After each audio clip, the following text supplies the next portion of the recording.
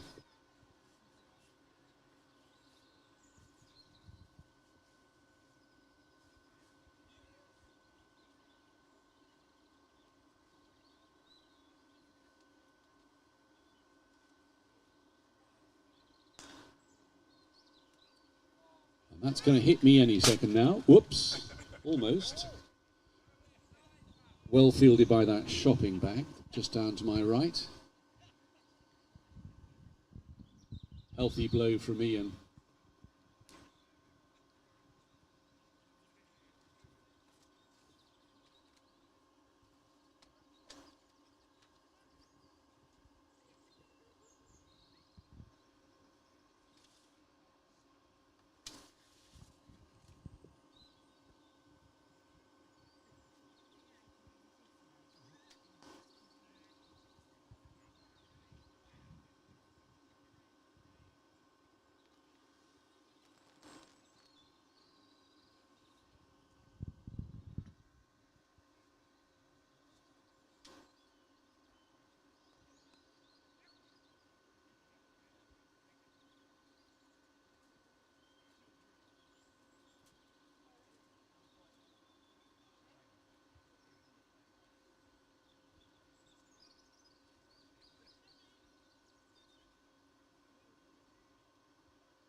Should run away.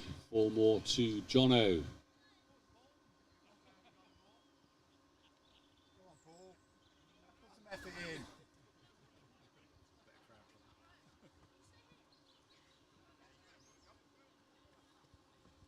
Paul Fowler getting some barracking from the outer, as they say.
Just the one.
bring you news of who that is as fast as we can.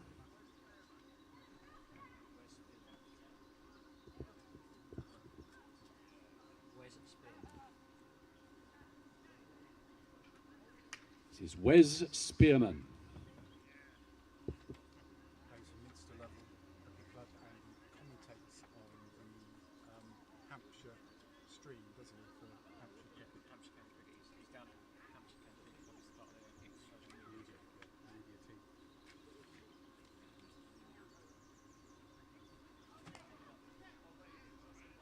And Wes, I'm told, does a much more superior job than what we're doing this afternoon. Not that doing that at all, but he does the Hampshire County Cricket live stream. He does.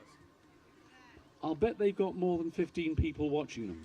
not always, but yes, I could imagine it could. Back up to 16. And the good news is that we're up to 16 viewers of the live stream. I expect it goes out, it'll be available for the next 3 weeks or so, presumably, as a recording. Oh, forever? Oh, wow. So when we come back next year, which we will, of course, we'll be able to give you a running total. Exciting. So Connor started in very watchful fashion.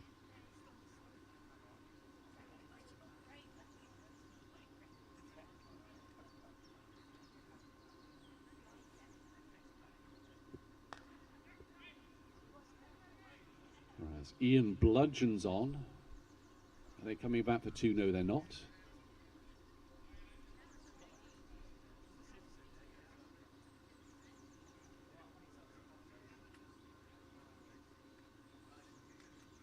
"30 overs aside.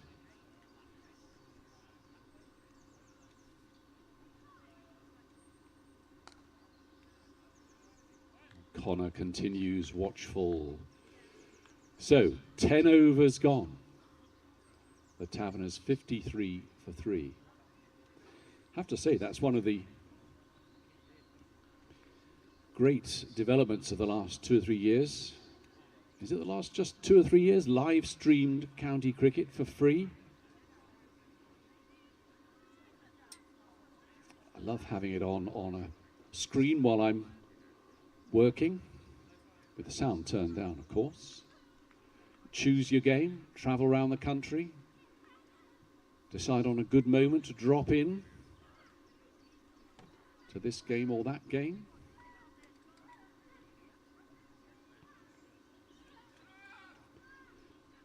The only sad thing is that it shows me what's happened to the traditional cricket sweater these days.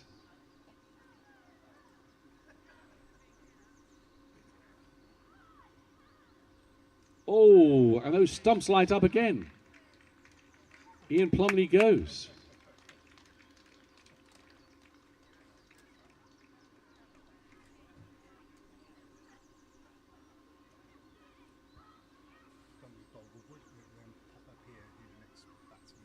Goes for 13. See, Mike Gatting is modelling a proper cricket sweater. Yes, cable stitching. Now they wear, I don't know what you'd call them really, sort of a cross between a sweater and a sweatshirt. The only thing I can think of saying to that is it's not exactly cricket. I mean, Mike will probably do a twirl to show you, just what a proper cricket sweater looks like. Yes, he has been signed up for the next series of Strictly Come Dancing, but don't let it go any further than North Downs Cricket Club, please.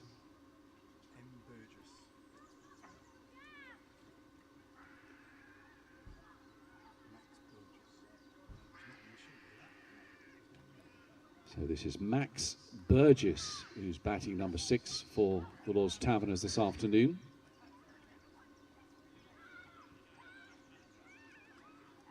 So Graham Woodward will be very, very pleased with that. Always a prize wicket, that of Ian Plumley. In fact, if I were you, Graham, I'd get his autograph during the tea interval. as proof.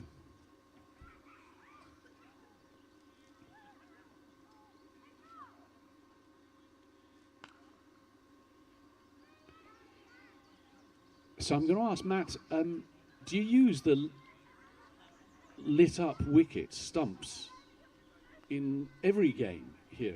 No, just in T20s. Oh, just in T20s. So there's no excitement at all on sort of average Saturday afternoon. No. Not allowed, I don't think. Got to be league stumps playing the Chilwell or the home counties league. Oh, so it's Matt tells you it's regulations. You may not have your stumps lighting up in proper league cricket.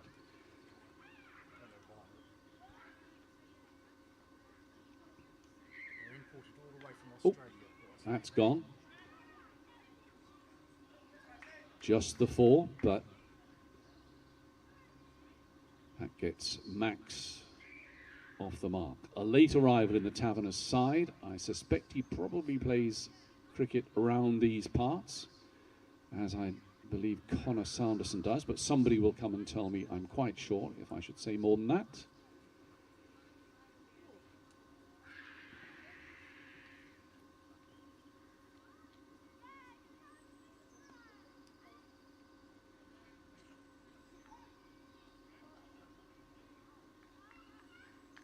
So 11 gone. The Taverners 58 for 4. They're a bit stuck in the 50s.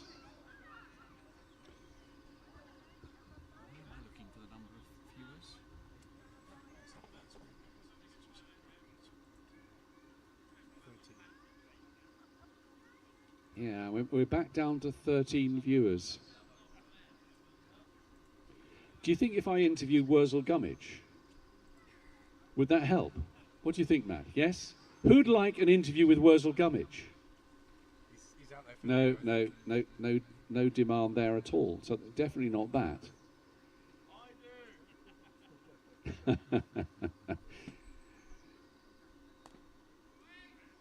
Immaculate forward defensive.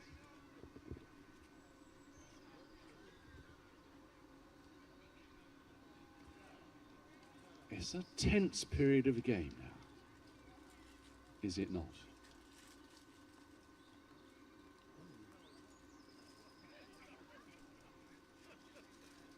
It's more than a touch of green on the track this afternoon, I'd say, Matt, and maybe that last ball. It has been well watered, but it is flat.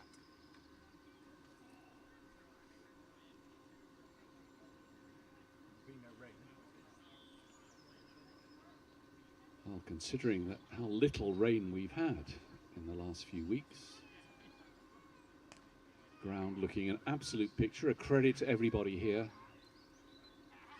at this lovely cricket club.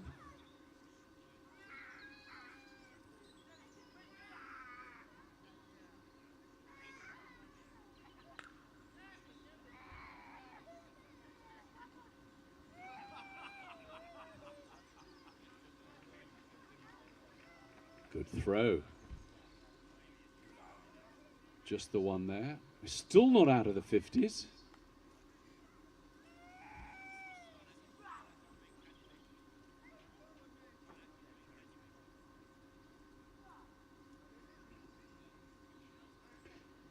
So, Matt, I hope there will be a cricket tea this afternoon. Absolutely. There's definitely a cricket tea, because there's been a lot of stuff in the press recently in the last few weeks about the demise.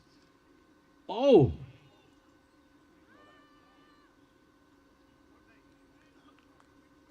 Yes, and the main league that we play in voted not to have teas. It's only the home counties now that have teas. So our first will have teas, but unfortunately our seconds, thirds and fourths won't have teas. Because the league voted not to have them because some clubs didn't want it. Oh. We voted. Matt, this is deserving of a word from Matt, this. The demise of the cricket teas in this area. Do they still have cricket teas here in Stanley? Yes, we do, but only for the first team and the Sunday team. Unfortunately, the Chilwell League decided not to have teas any longer, and we had to go along with the league because our seconds, thirds, and fourths play in that league. On what basis the decision not to have cricket teas? It's a mystery to me, yes. We voted for tees, but they decided against, more clubs decided against it. I guess it's too much hassle to put them on. I thought, but yes, it's not good. We'd much rather have tees. We like tradition, don't we? Are we out of the 50s yet? 61. Oh, thank God, 61. Still plenty of batting to come, though. Gus Mackay can be pretty destructive.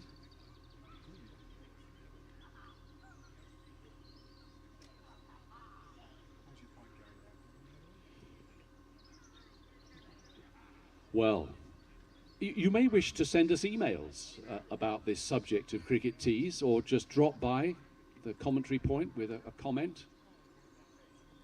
I mean, this is a subject that gets people, you know, really angry, upset.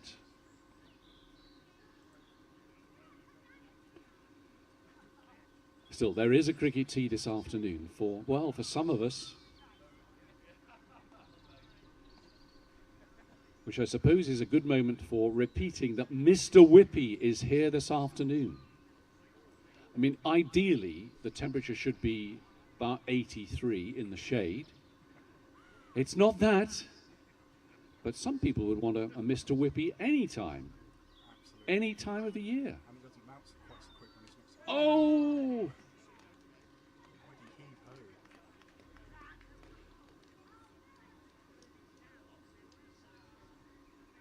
I think that's Max has gone. Bad luck, Max.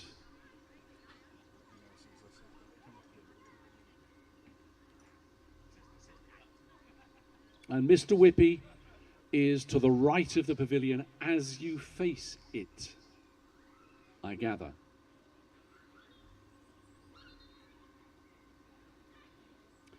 And you only have to mention his name, and out he comes. Looks like Gus Mackay.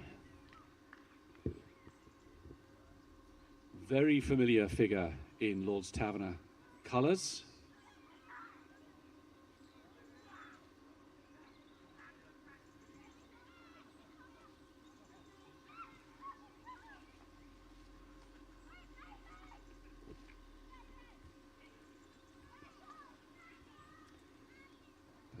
He's not facing at the moment. This is Connor Sanderson continuing. And Wes Spearman still bowling.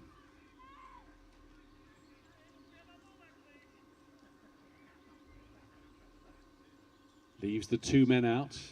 Otherwise, it's a ring, very threatening ring of fielders.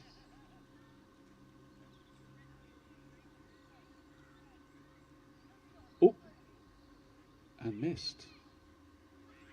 Did the wicketkeeper catch that on the full? I think he did. He did, yeah. Could be a no ball in some games.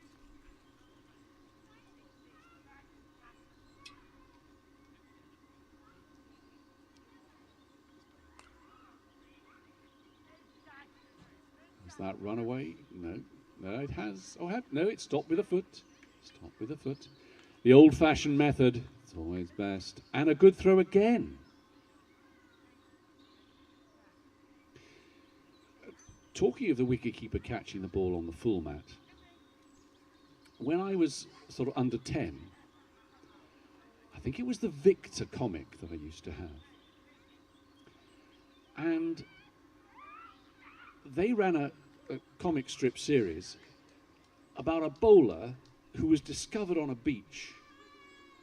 I don't know, he was like bowling stones up in the air and hitting beer cans or something. And he was discovered for the world of cricket. And basically what he did, the ball went, he bowled it right up in the air, and it came down and landed on the top of the stumps. Can anybody remember this? Do come and see me if you can. And more runs there. And let's watch the throw here. Watch the throw again. Look at that, you see? Look. And he went right through the county cricket ranks, started playing for England, and took loads of wickets until one batsman worked out that if you just stood there by the side of the stumps with your bat at a particular angle above the stumps, you could stop him hitting them. And his career went downhill from then onwards. It went on for weeks. And Gus Mackay away with a 4 through extra cover. At this rate, the Taverners will be in the 70s. Grief, we're nearly halfway. So Gus Mackay.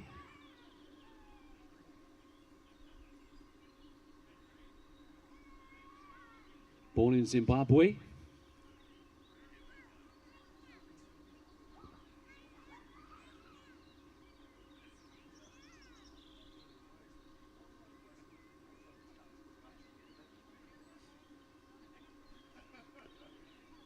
Played for Zimbabwe Colts in England in 1984, then Zimbabwe Schools. Spent a year with Essex County Cricket Club for having problems with an injury, which set him back. Did play 3 or 4 one-day games for Zimbabwe in the early years of this millennium.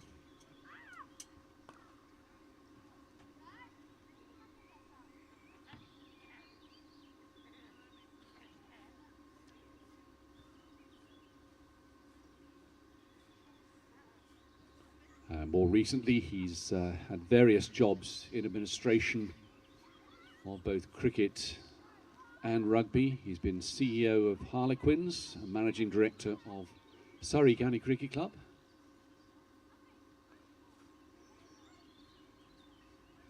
Somebody will confirm, perhaps, that he's currently Chief Executive of Cricket Scotland.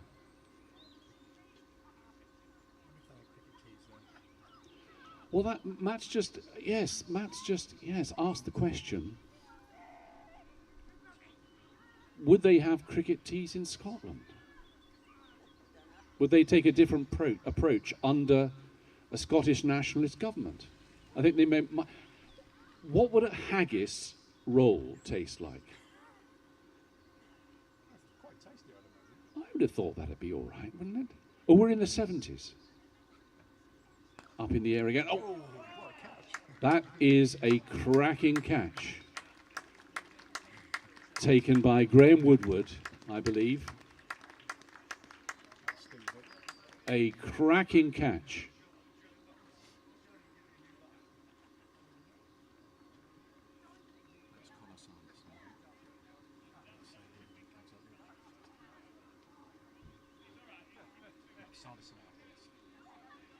And Connor Sanderson goes. That's the best connection he's made. And it ended with a stunning catch.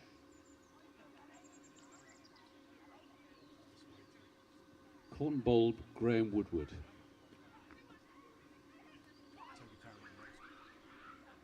So this going to the crease. Toby Tarrant, skipper of the Taverners today.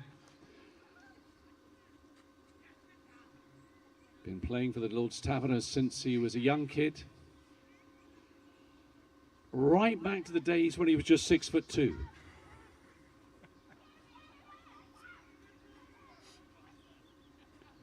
Said his father might just turn up today.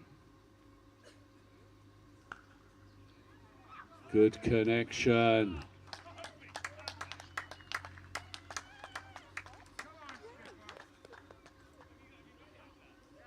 Right out there to the chestnut trees.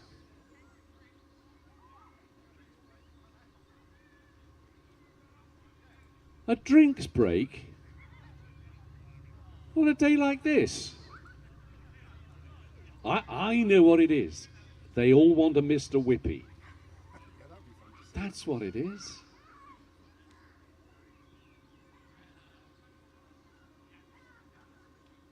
Well.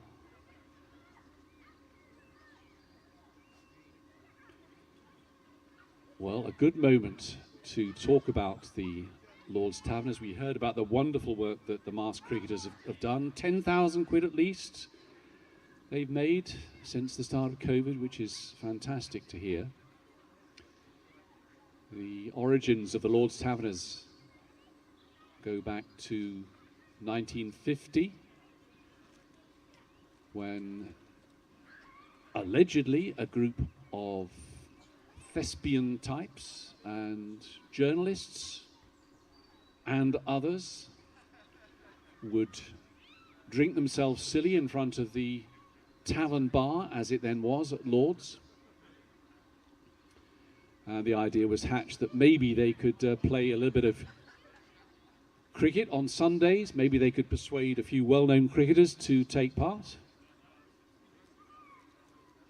And that's indeed what happened. They played in all sorts of settings just like this, village cricket clubs. And very quickly the idea grew that they should raise money on those occasions, and they've been raising money ever since.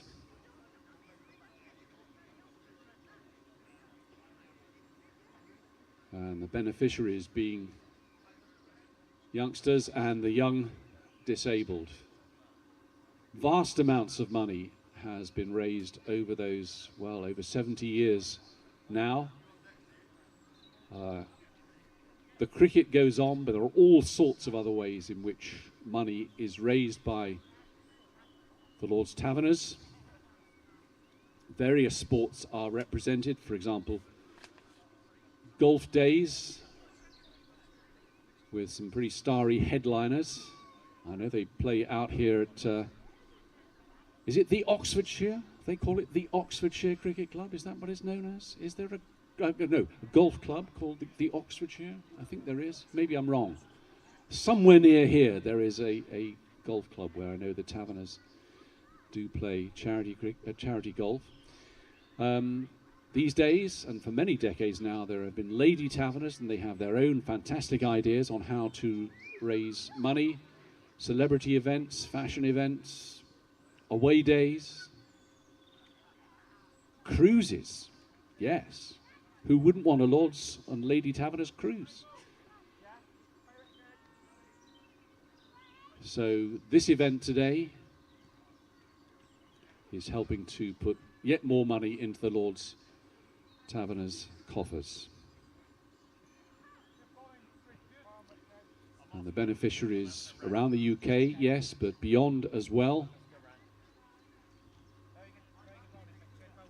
And got some facts and figures here. Just last year, the charity worked with nearly 11,000 young people, delivered more than 3,000 coaching sessions, for example, though not all the activities by any means are sporting activities, which the Taverner supports. And as is the way of things these days, reaction was sought from the beneficiaries. 85% of them felt they'd been more active. 89% they felt better about themselves. 90% said they felt more confident. 93% said they felt more included. So that's a pretty decent result. And of course you can find out more about the Lord's Taverners online. Very simple Google search will get you straight through. We have a change of bowling and somebody will tell me who it is, but there's nobody within 100 meters of me. Help! Paul here will tell me who it is. Oh, Paul doesn't know. You only met him today, all right, Paul, okay.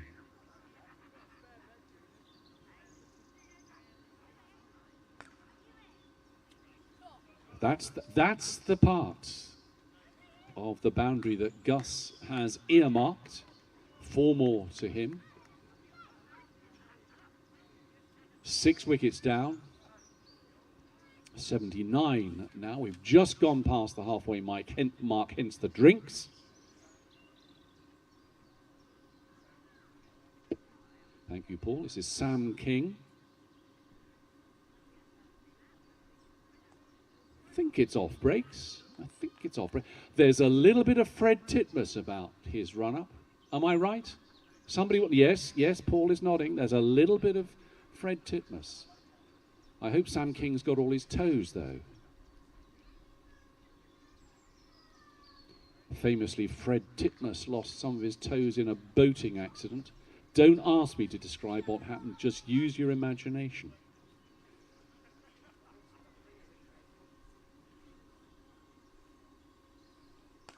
Oh, that's well stopped.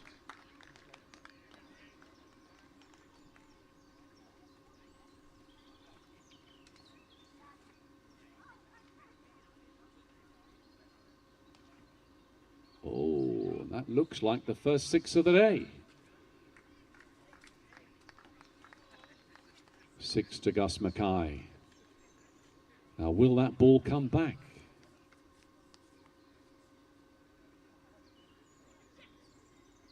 It's a line of what looked like very healthy chestnut trees. Of course, so many examples you see now have got a disease I could not begin to name. I don't know what it is. Colin, do you know? So the Taverners go into the 80s, 85 for 6.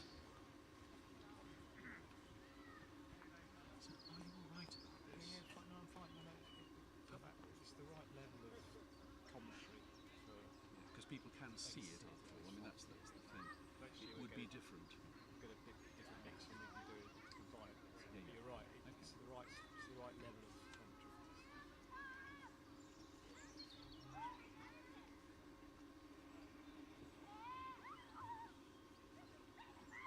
Well, look, this is delaying tea.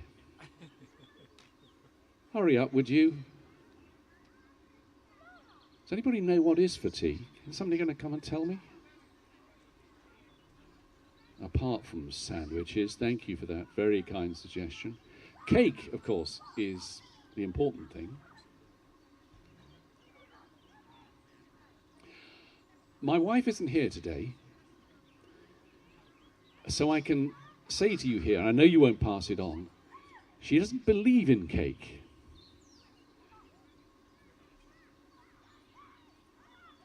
I know you're finding that difficult to cope with, but she doesn't believe in cake. It's got something to do with my midriff.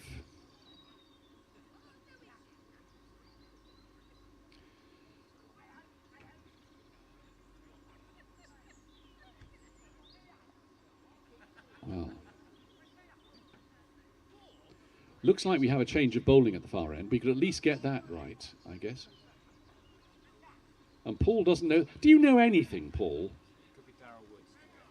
We think it might be Darryl Woods. And somebody will go, yes, no, yeah, no. No, it's not Darryl Woods. Shane Warne? Oh no, he's dead. Oh no, it's Kieran Bushnell.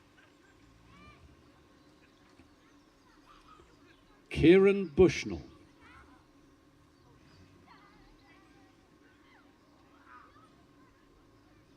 From the Scooby-Doo end. He was just a Scooby-Doo as well. And he was Scooby-Doo, Colin tells me.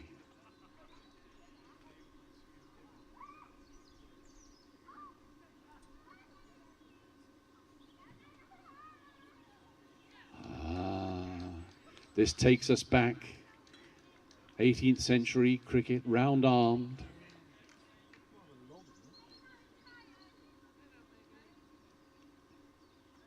Oh, bang. I think that's got legs.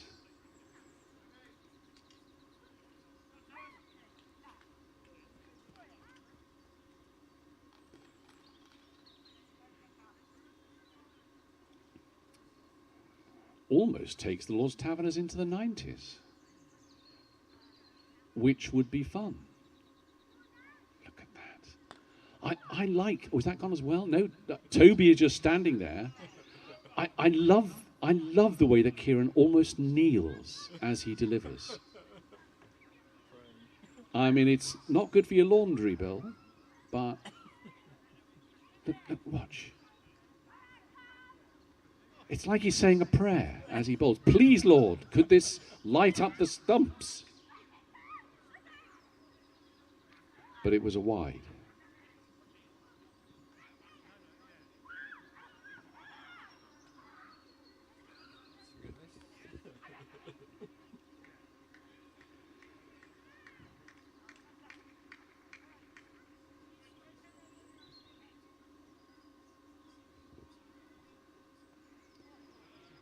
So, as I say, Toby Tarrant, son of Chris, but he must be tired of people saying that. He's a broadcaster very much in his own right.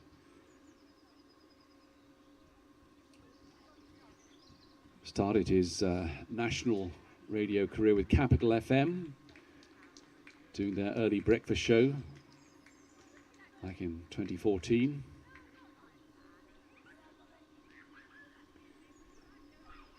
Moved on to Radio X, doing a very early morning show. Occasionally covered the Chris Moyle show.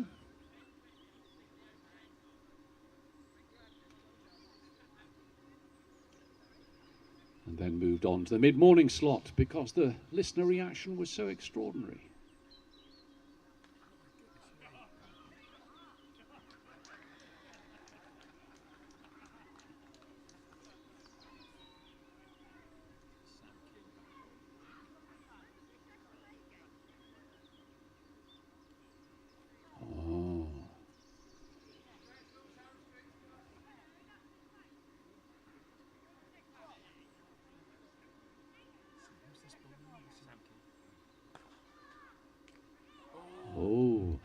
I think Sam's worked Gus Mackay out. Definitely worked him out.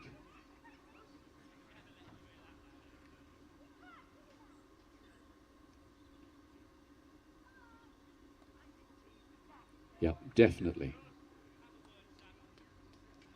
Talking of Shane Warne, Colin, I am currently in the middle of Shane Warne's autobiography, which is entitled No Spin. And it is interesting that he spells out chapter and verse.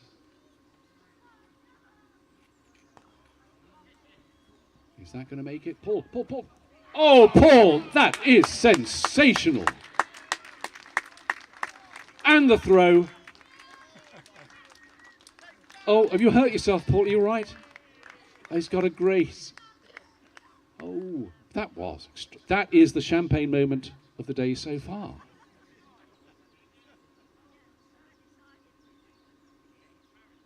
Oh, end of the over. Well. Yeah, any aspiring spin bowler has just got to read page after page of Shane Warne explaining what you got to do. I know it's not as simple as that. But any aspiring spin bowler should read No Spin, which sounds like a contradiction in terms, I know, but there you go. Very, very honest autobiography. £6.99, I think. So this is Kieran continuing, 99 for 6. Oh, threw that one up. Oh, and hits Toby, who now has to run about 25 yards.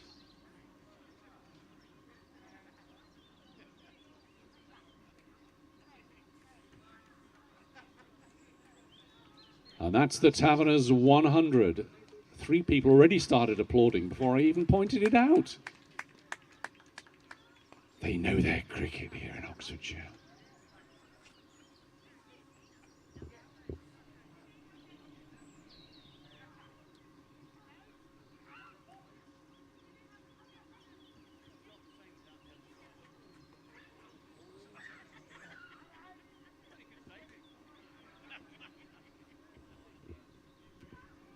Kieran settling in here.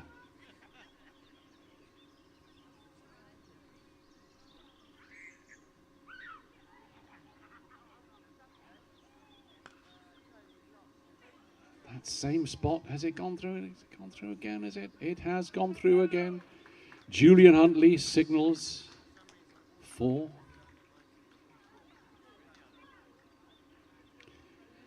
Why Julian's wearing a sun hat, I do not know.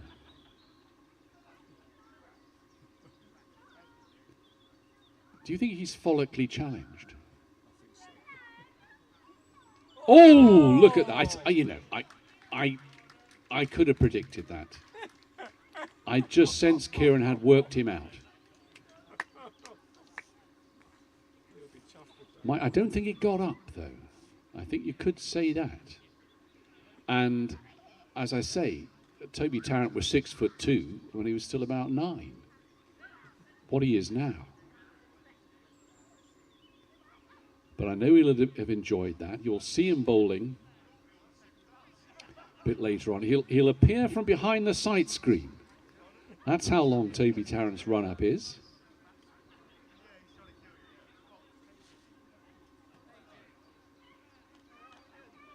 It's a while since we had a wicket go down. 10 minutes? I think this is Gordon Kennedy.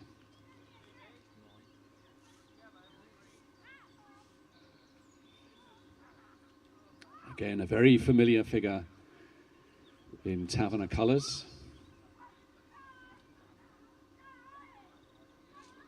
Although earlier on he was wearing a sweater, the sweater of the Royal Naval Volunteer Reserve Cricket Club.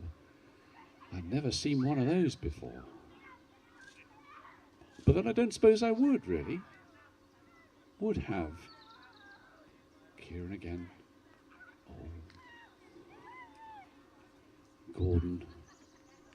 Very watchful. Last ball of the over. It's 19 overs gone. 11 to go. The Taverners 104 for 7, in danger of running out of overs.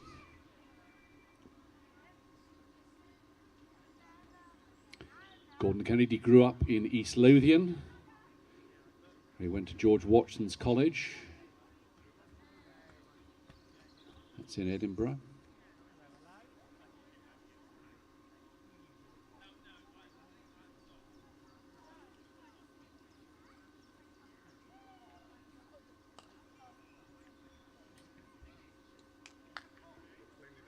He trained at a school of physical education. I think that's right.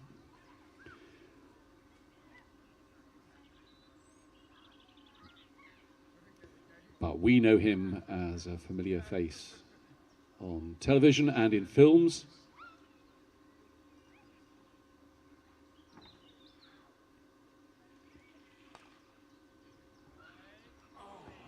Very nearly.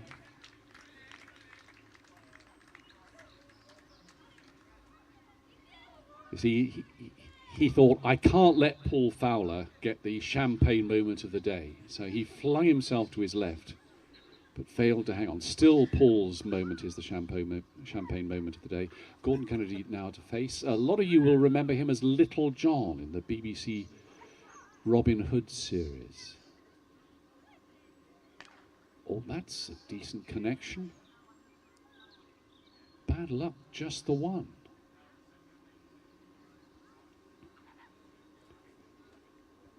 But Gordon, a very long list of credits, all sorts of films he's been in.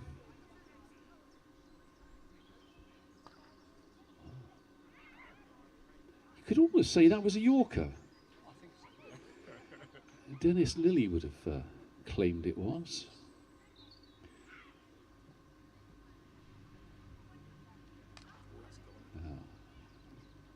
Is that going to be another lot? No, it's just a 4, so that's going to stay with it. Oh, has it gone over? Has it gone? You know, it's gone through, perhaps. Oops. In amongst the chestnuts. Allows me to say a bit more about Gordon Kennedy. Films like Just Like a Woman, The Borderlands, Mad, Sad and Bad, Train Spotting.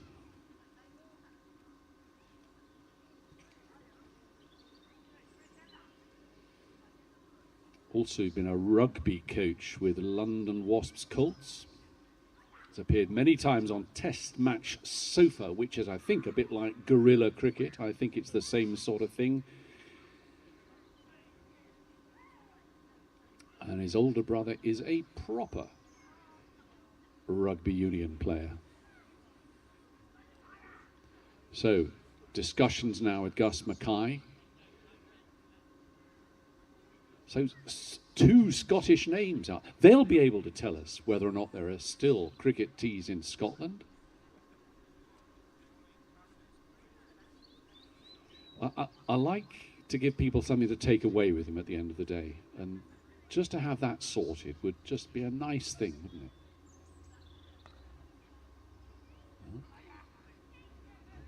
Is that going to... No. Watch out for the throw. Oh, an underarm throw. So 2 to Gordon.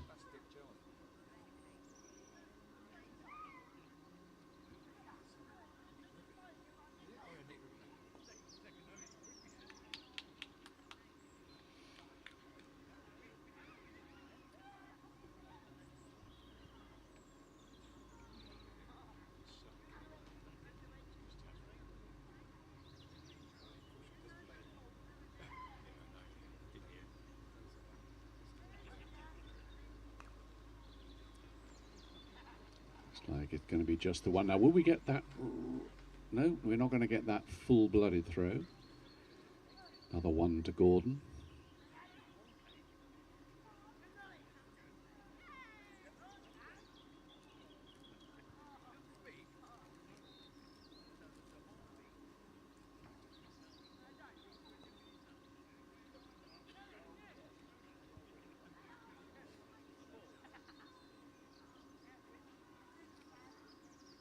So just the sense there, they're on a lose. Another wicket just now.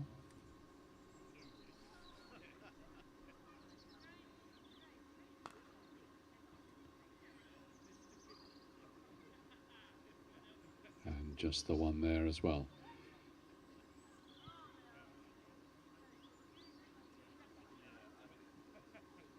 So 114 for 7. Here's the thing, as they say. Oh, still not reached the end of the over. Oh. Here's the thing, Colin. Can this be right? It's March the 23rd, 2022, okay? I go for a walk in the parks in Oxford, and I notice that Oxford universities are playing Worcester County Cricket Club on March the 23rd. The world has gone bonkers.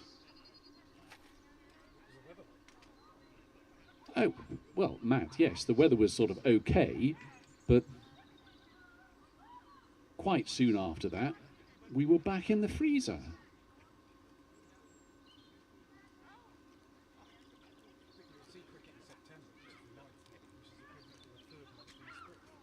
Well, Matt is making the point that, yes, we do play cricket in September, which is the equivalent, blah, blah, blah, blah, blah. Almost the equivalent, Matt, but not quite.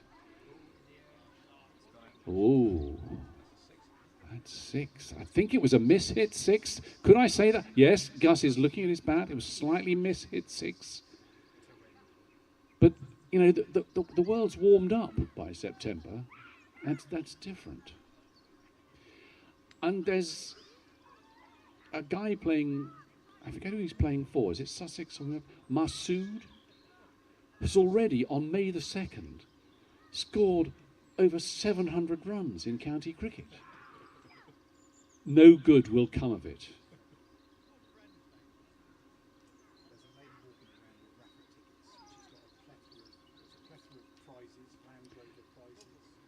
And Matt tells me that there is a raffle going on and tickets are available now. I better know what the raffle prizes are.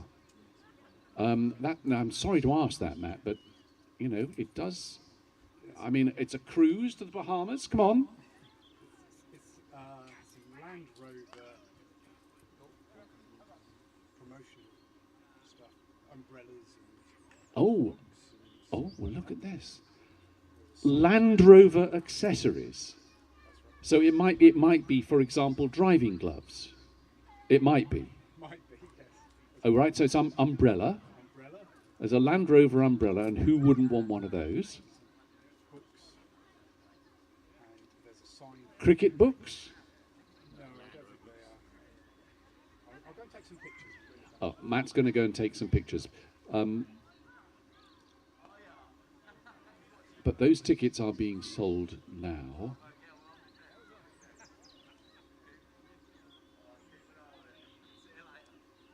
Now, Paul Fowler's been pushed right the way back here. I could almost do an interview with him while the game's going on.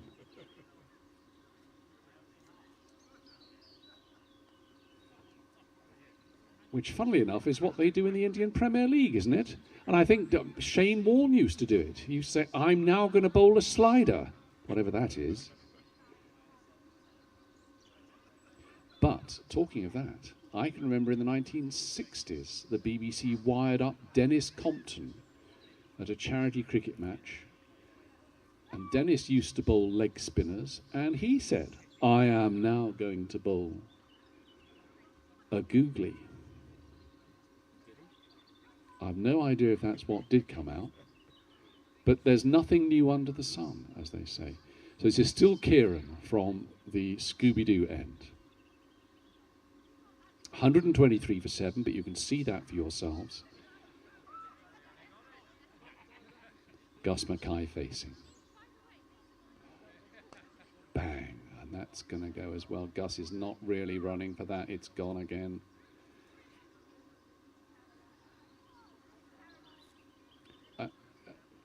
Oh, and here comes Matt.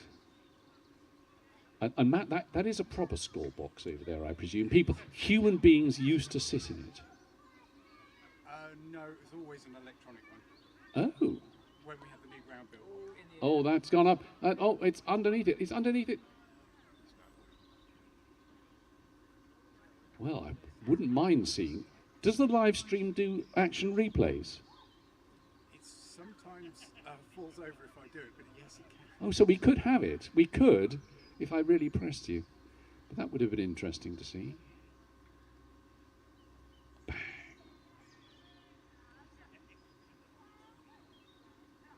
Just the one. Right, here we go. Golf balls, umbrellas. Golf balls and umbrellas. Oh, that's a sort of one of those coffee container type things that you plant next to. Pens. There's a signed book by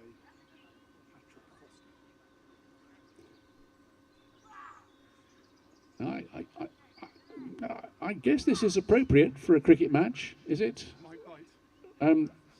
Patrick Foster's Might Bite, which is the secret life of a gambling addict. And it has been signed. And of course, you cannot but read Shane Warne's autobiography, No Spin, to have plenty of stuff on gambling and cricket.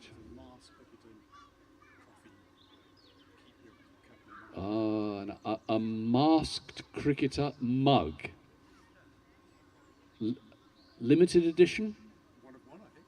Oh, it's one of one. I've not seen another. Oh, look.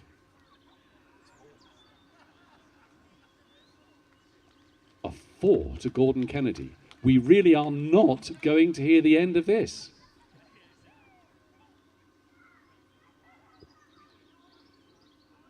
So that's the end of the 23rd over, 134 for 7. This partnership is now worth... Ooh, can I find this on the screen?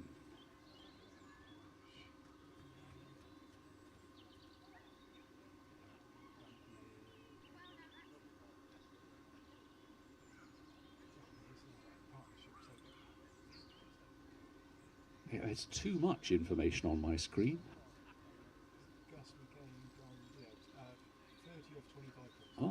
30 of 25 balls.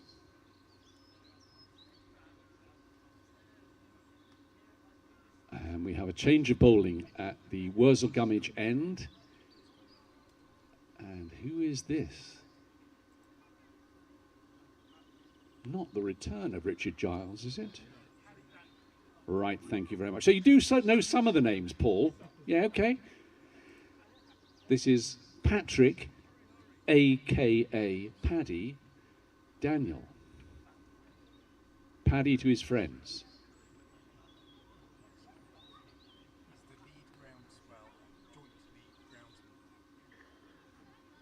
He's the groundsman. We've got two groundsmen, they kind of share it between them. And Paddy is the joint lead groundsman, which is very 21st century. Can I call myself the lead commentator so far? Can I do that? Could I?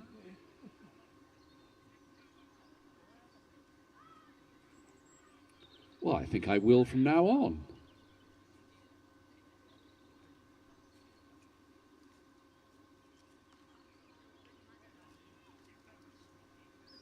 And we should say that the look of the ground is a huge credit to Paddy. And that earned a smattering of applause. Probably not enough, but look, there you go, you see.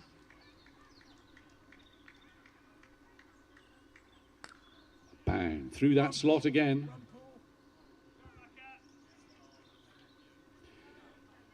Paul, I'd just leave it at the one. You know, you've got that one amazing stop, and I wouldn't go any further than that because, you know, he says lightning doesn't strike twice. Possibly so, but just don't harm yourself. Whoa, in the air. Well stopped here.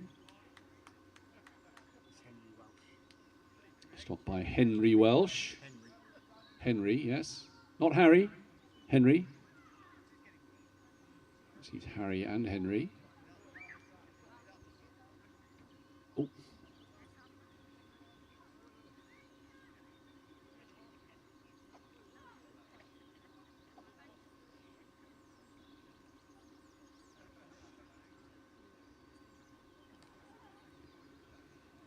Well, what we've seen this afternoon is that the art of slow bowling is not yet dead.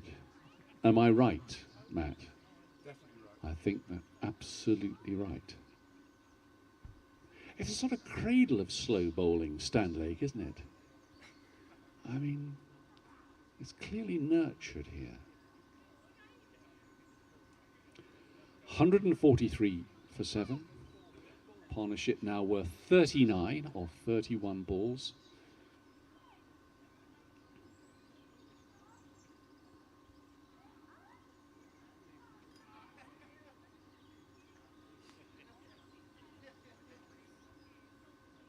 And Kieran continues. 7 overs to go.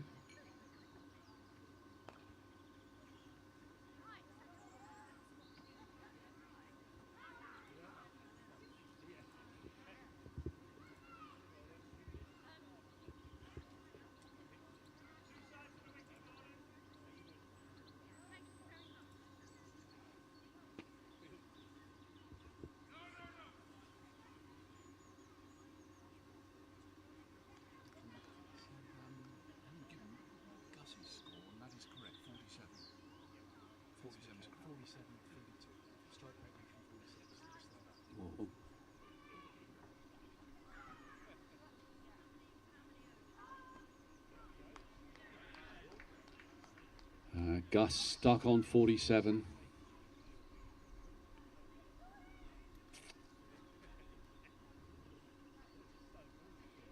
And Kieran has him exactly where he wants him.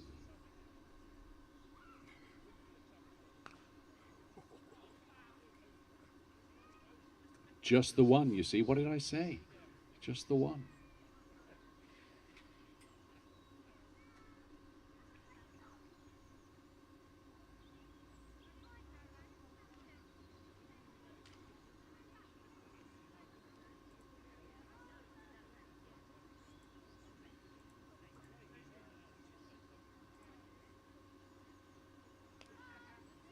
That's going to.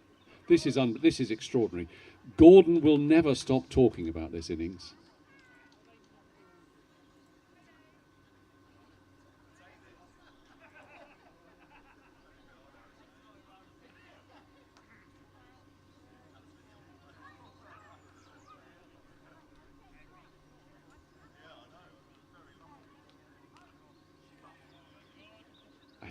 It's now just nonchalant. Flick of the wrists. So 25 gone, 5 to go, and the Lord Taverners has gone through 150 without me even noticing it. And nobody else did either, you see, till I pointed it out. Oh, somebody's got, they're brandishing, oh look, the 4s and 6s. I hadn't noticed that. People can hold them up when they're 4s. Oh, I'm going to look out for that now. I haven't got one myself, though. Are they branded with Land Rover on them, by any chance? Oh, masked cricketer. Oh, right.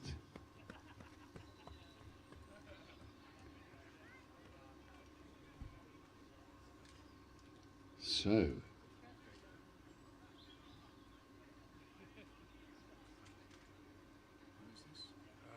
Oh, it's Ethan Davey. He hasn't bowled before now.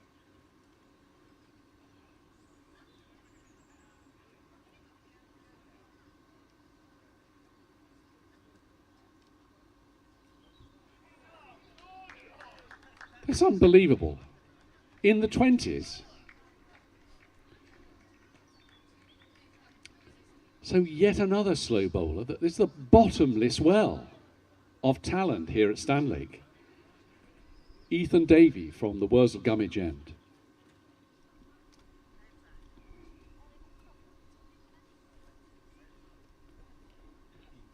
And you're not going to tell me that there's not something of the Shane Warne about him. In certain respects. That sort of walk to the wickets. You see that walk, look. Yes.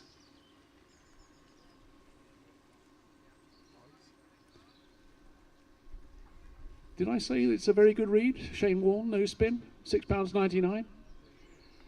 Yep.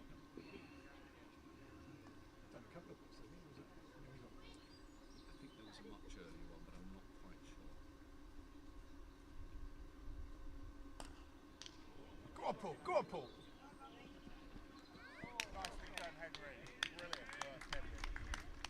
Oh dear. You see, now, Paul, I've got a real... No, but you fell over. You fell over. That's the point about your stop, Paul, you see. That's what makes it a champagne moment.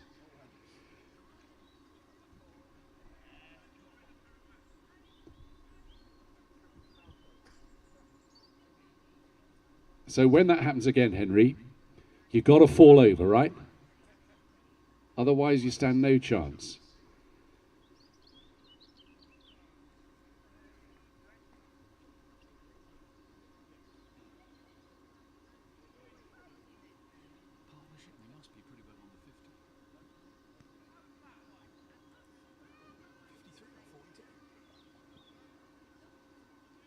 And we have a 50 partnership.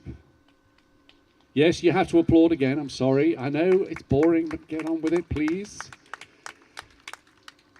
And Gus is still not into the 50s. It's the nervous 40s. I know what it's like.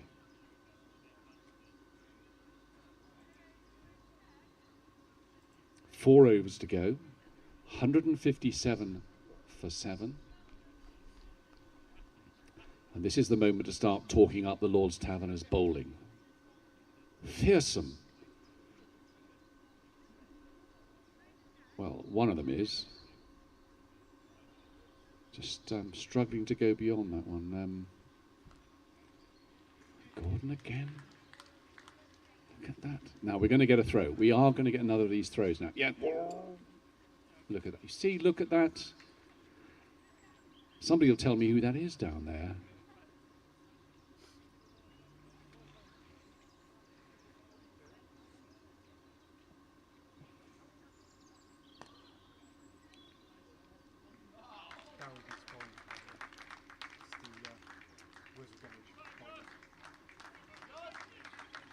And 50 now for Gus Mackay.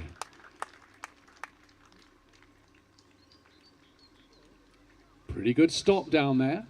Not quite champagne moment standard, but 50 to Gus.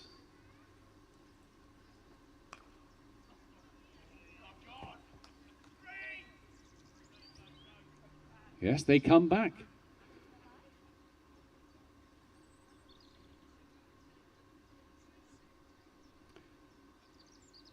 I will be able to say I was here to see this Gordon Kennedy innings.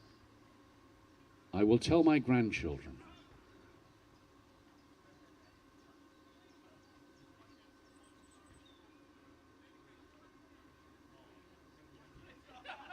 I want to have my photo taken with Gordon afterwards.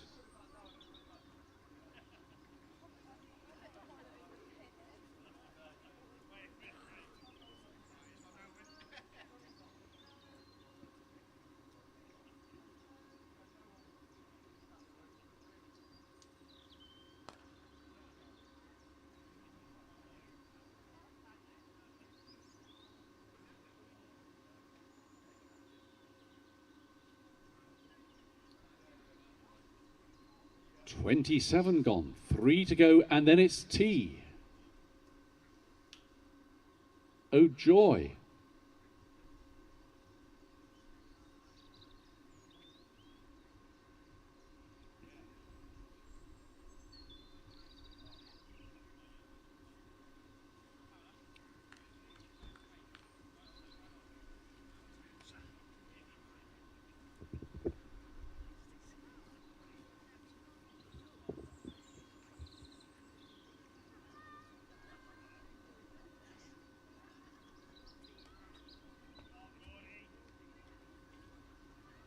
He's not going to go in the 30s. He just isn't.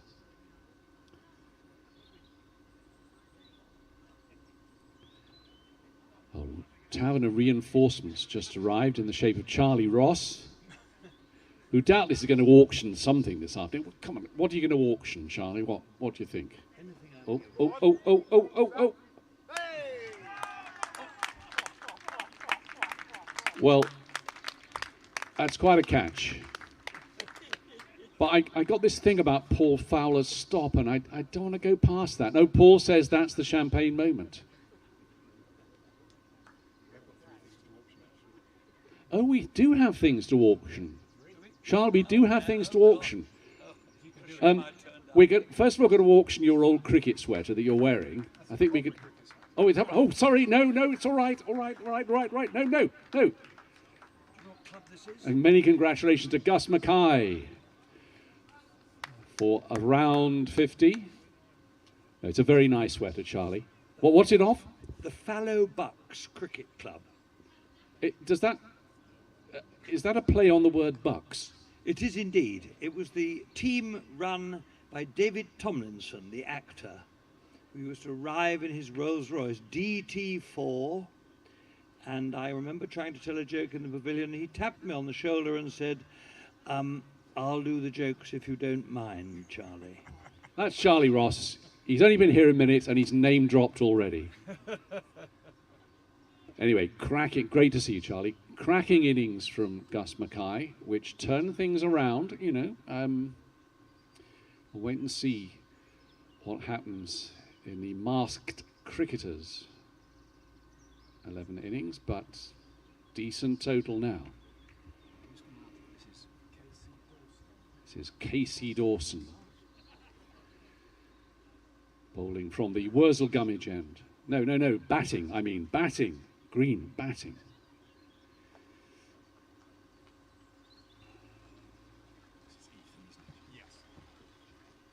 Ethan Davey bowling from the Wurzel Gummidge end. And lightning throw.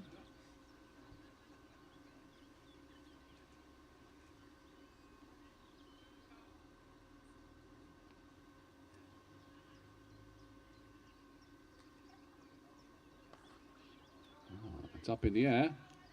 That's well taken.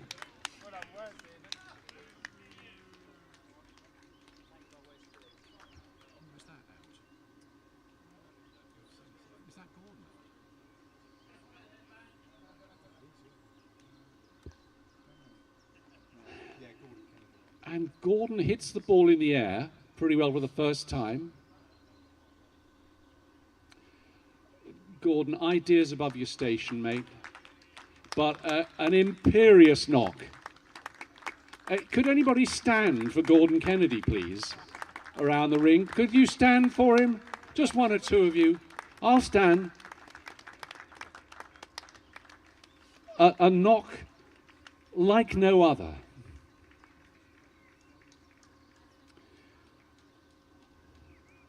Oh, I hope the local press are here. They got a snap of that. There's still 2 overs to go. We want to be careful here.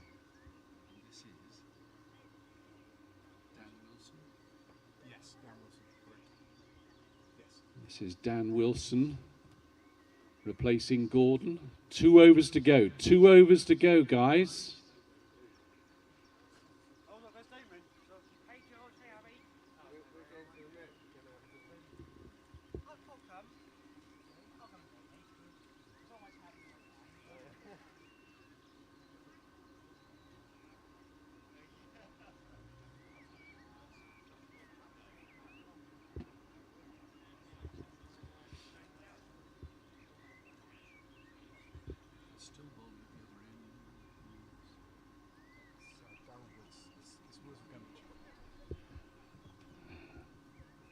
Wurzel Gummidge to continue from the Scooby-Doo end. I didn't think I'd ever say that in my life, but there you go.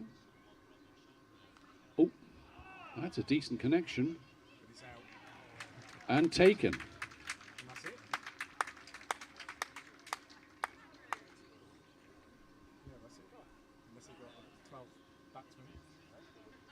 Decent connection and gone. So the Lord Taverners all out for 165. The good thing is that tea is 5 minutes closer than it would have been. So if Matt can bring me up the complete screen, I will just quickly run down what happened in the Lord's Taverners innings.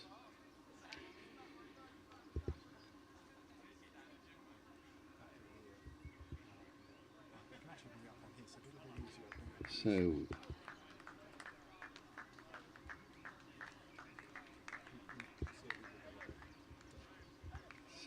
Sam Watson 16, Lloyd Scott 5, John O'Gordon 18, Ian Plumley very belligerent 13,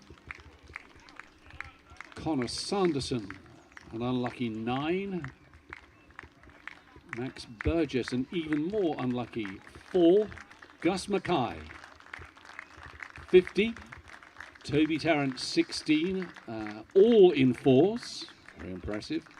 Gordon Kennedy 30, and last wicket there.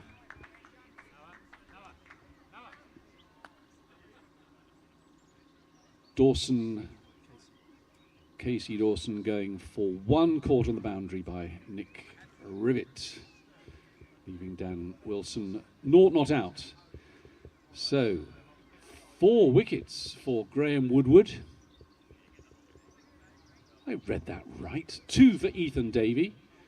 He got both Gus Mackay and Gordon Kennedy, the chief run getters.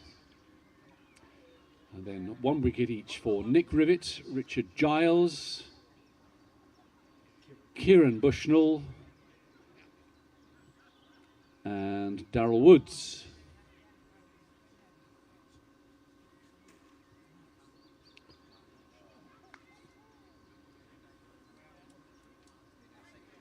So just a reminder that raffle tickets are being sold around the ground. And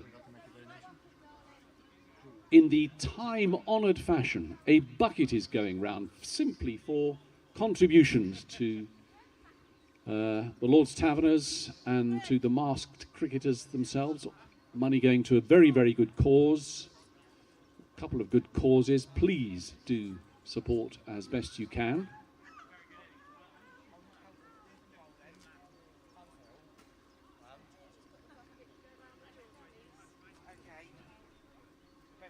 But I'm afraid I have to leave you for the moment, as I know it's going to be a fight in the pavilion for bits of cake, and I don't want to lose my place.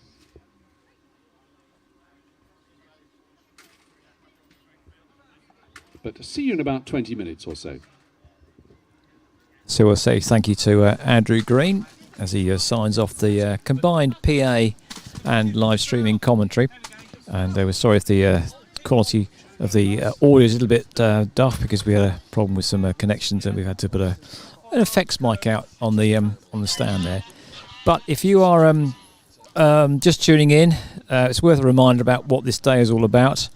And here is an interview that I did last week with Darryl Woods and Kieran Bushnell to tell us about this day, the Masked Cricketers, and how they got involved with the Lord's Taverners. Right, so Monday, the 2nd of May, at Oxford Downs Cricket Club, the Masked Cricketers take on the Lord's Taverners. Darryl Woods, please explain more.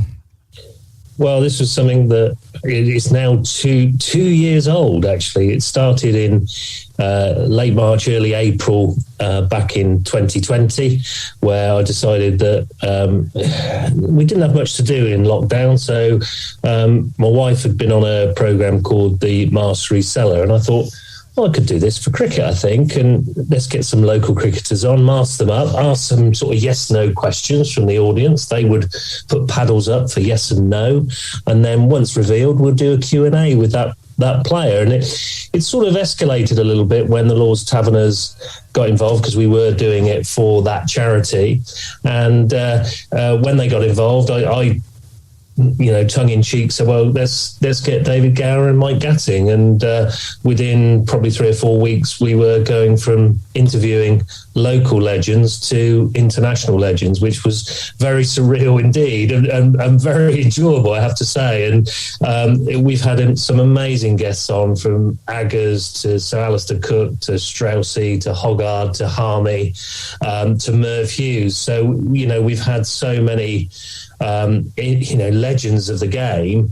It's been a roller coaster, and it's been really enjoyable. And what has come out of that, of course, is this is going to be our 3rd charity match, the Masked Cricketers versus the Lord's Taverners, and we've been raising money ever since, and we've raised about £6,500. I was given a cheque today for £100 for the charity to be added to the Just Giving page, which I will do.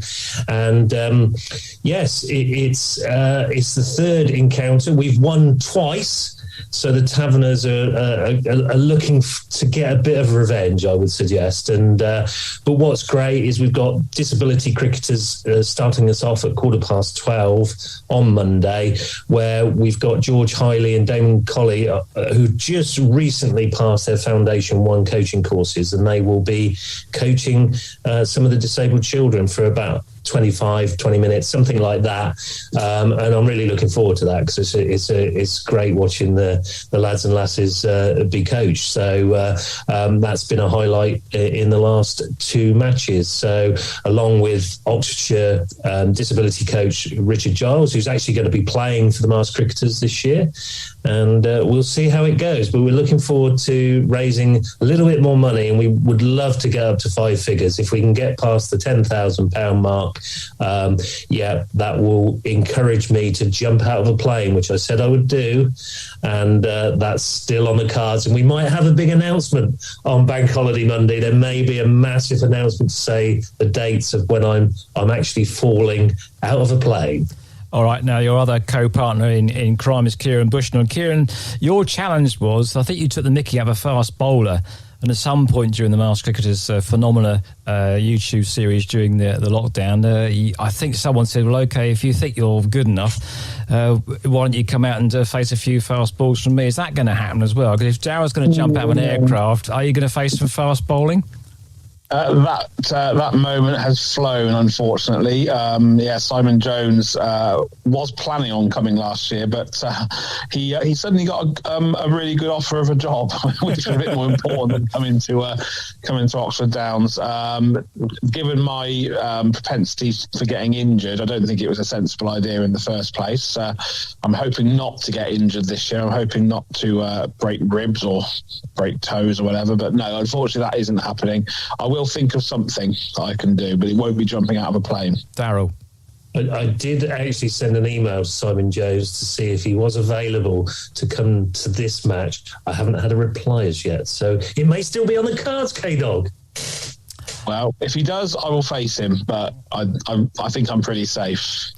Okay, now you've got a local sort of disabled lad who's become a bit of your sort of mascot, really, haven't you, Kieran? Which is one of the reasons why you got so heavily involved in this and raising money. So tell us about him. It's his birthday, actually, as we speak today, 8 years old. So Crew is our little mascot. He was a real inspiration to us. He came to the very first charity game with his uncle or cousin. I can't remember if it's uncle or cousin. Uncle, isn't it, George? Cousin. There you go. I couldn't remember. And he'd never been to a cricket match. He'd never seen cricket. He saw George playing that day, and he met David Gower and Mike Gassing. He didn't know them from Adam, of course, being a 6-year-old kid at the time. But he was completely inspired by what he saw. He said he wanted to be like George and play cricket. I think he was pretty much snapped up that day, wasn't he, by Dick Giles? He became the disability cricketers mascot, and now he's 8 years old and he's training and he's learning, and he'll be there on Monday, and he'll be showing us all how much better than we are at cricket for a start, and really looking forward to seeing him. He's an absolute inspiration. He's a cracking little lad, and it's kind of one of the reasons I think why this has carried on so long, because he was a massive inspiration to me and to Daryl. Okay, and the YouTube series, which I say was a phenomenal series, is still available on YouTube, isn't it, Daryl? So if you want to actually go back and see some of the fantastic outfits you used to wear and some of the brilliant guests and interviewing that you put together, how do people find out the back catalogue of the Masked Cricketer, and more importantly, how do they give some cash towards the charitable foundation you put in place?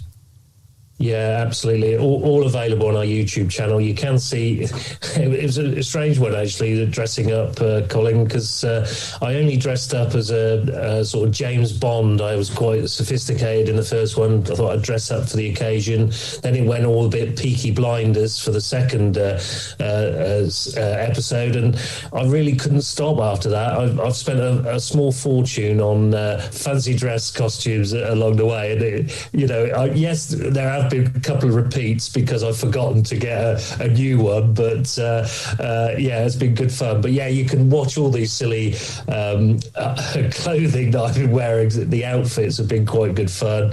We've had a bit of a laugh at the start, very silly, very, very silly, because we do throw this program together. You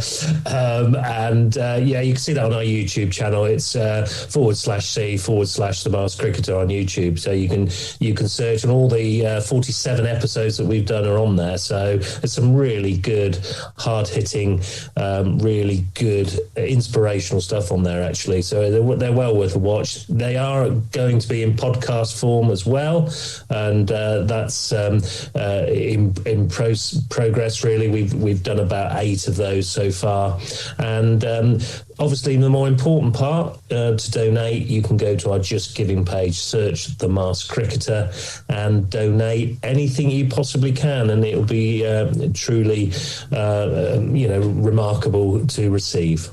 So if you want to see Daryl Woods and Kieran Bushnell in action, it's this coming Monday, the 2nd of May. It all happens at the Oxford Downs Cricket Club, and it all starts around about 12:15. You can go onto a site, can't you, and get tickets in advance, can't you, Daryl? Yeah, you can. It's Eventbrite. If you go on Eventbrite and search again The Masked Cricketer, you'll be able to. They're free of charge. It's just for car parking and catering arrangements, so we know the numbers. So it's free of charge. We obviously will have George and Damon probably passing buckets round for donations on the day, and there will be a code on the programme where you can go in on our Just Giving page and donate via Apple Pay or whichever way you would like to do it. So yeah, it's free of charge, but we would like a donation, obviously, to the Lord's Towns charity. And my final message to Kieran is, Kieran, do look after yourself, please, and don't dive at the boundary and break 2 ribs like you done last time round. So for the time being, though, Daryl and Kieran, thanks for your time. So there we are. That's Daryl Woods and Kieran Bushnell talking to me on Thursday evening, just to tell us all about the Masked Cricketer and the Lord's Taverners and the event today, which we're now witnessing. And just to get the scoreboard, the Lords Taverners were 165 all out. That's quite a large target for the masked cricketers to aim for. There are a few good cricketers in amongst the masked cricketers there, so they should be able to chase that down, we hope. And I'm sure Kieran Bushnell will be drinking out on getting Toby Tarrant out. Bowling was strange bowling actually he had, I think, so sort of almost coming from the sidearm throw, I think so, in another age that might have been disqualified, but he got a wicket today. And it's not the only sport going on this afternoon. As the sun just starts to think about coming through, you might just be able to see that as the camera is picking it up, but there's a lot of local football going on too. Oxford City are at home to St Albans. They are currently occupying the 5th playoff place in the National League South. They have gone 1-0 up, courtesy of Zach McEachran, so that's good news for Oxford City. And the other big news, frankly, is North Lee Football Club. North Lee are going for promotion. They are currently in their highest ever position they've ever been in their history. They were just outside the playoff points, but Welling, who were in the playoff position, the final playoff position, they fell foul of the FA ground regulation rules. They've been relegated. It's quite a strange situation to have, whereby a team that finishes in the playoffs ends up getting relegated because their ground's not up to the current standards of the league they're currently in. But anyway, Welling Garden City's misfortune was North Lee's good fortune. I can tell you that they've already hit the woodwork this afternoon away at Ware. This is the playoff final, and on 40 minutes they've had another good opportunity as well. So they are doing very well as things stand. The scoreline is 0-0 there. It's North Lee, Ware versus North Lee in the playoff final. So they will go from step 4 to step 3 in the football pyramid. And they have amongst them a 42-year-old striker, name of Jefferson Louis. Saw him a couple of weeks back. Was out at North Lee commentating on the game for BBC Radio Oxford, and they beat Didcot 3-0 that day, and Jefferson Louis came on for a cameo appearance of the last 15 minutes. Looked very good, leading the line very well indeed, and we'll keep you across that during the afternoon. I think Ronnie O'Sullivan is going to probably get his 7th snooker championship. He's doing very well indeed. We'll just simply get across to that at some point and keep you up to date with that. But we are at tea here this afternoon, and the third match between the masked cricketers and the Lord Taverners, and the sun is starting to come out. So we're going to go quiet for a little while and take advantage of a cricket tea. We've had this little debate going on as to the fact that beneath the first and second teams, now the local cricket authorities decide there shan't be any requirements for teas, and that's not gone down very well in some quarters, because actually that's part of the social mix we think of any sporting club, is the bar and the food, and certainly cricket teas are legendary in some of these parts, and some people do have very good teas. Mr. Lovell, West Spearman's local club, and now Kieran Bushnell as well, does serve a mean cricket tea, so we're looking forward to taking advantage of that. But a little bit of music to fade us out now, and we'll be back with you once play resumes, where the masked cricketers will be taking the pitch, and they will be trying to chase down 165, which is the first innings total put up by the Lords Taverners. So for the time being, though, from Colin Ride, myself, from Andrew Green, and for Matthew here at North Downs, we'll go quiet, and we'll be back with you as soon as that tea has been served.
Oh, look at that! I don't believe it.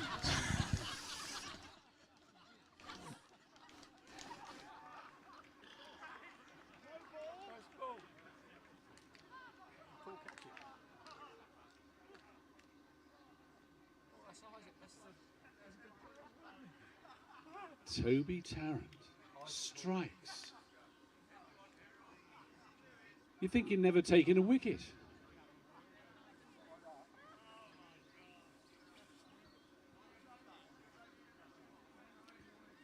Well, Matt was saying we can get replays on the live stream, and I certainly want to see that again.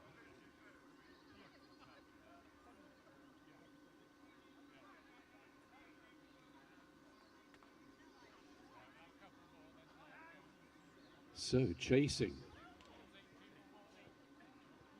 the target of 166 for masked cricketers. Naught for one after one, and Toby's keeping with the same field.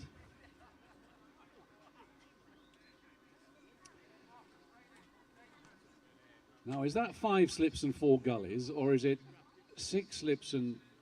oh, I don't know, really. Mike Gatting's got a lot of area to cover there, Mike.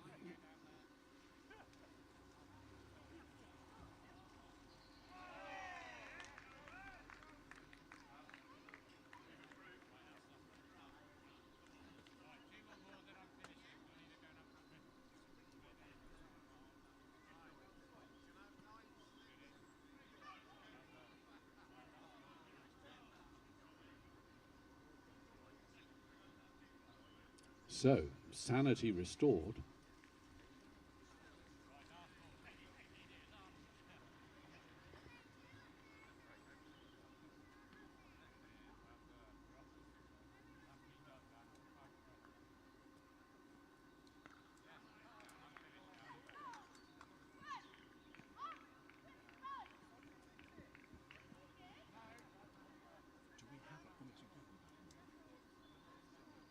So where Spearman was out. No, that was Isaac Hall was out. I'm pretty sure Wes is still in. Yeah, Wes is still in. That was Isaac Hall was out, I think.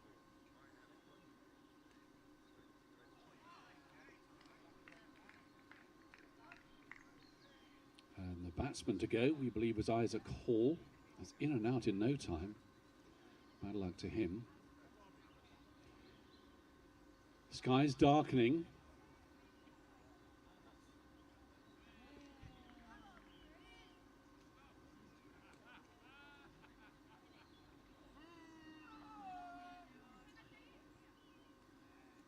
Looks like he's got the away swinger going.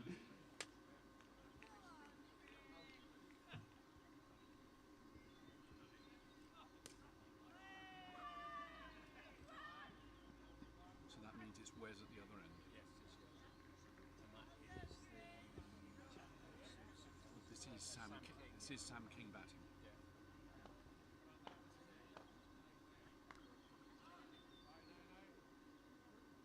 So that was Sam King facing. Other end is Wes Spearman. Oh, here we go. Football. Is the football season still on then, Colin? league important stuff. Where just North Lead local village, they're 1-0 up at half time. That's their playoff final. Go up from step 4 to step 3. That's the local opposite side. So the opposite. Okay, so yeah, that's just normal National League South. Yeah, that's okay. Yeah. But North Lead are a local village not far away, and they're 1-0 up at half time. All right, Colin.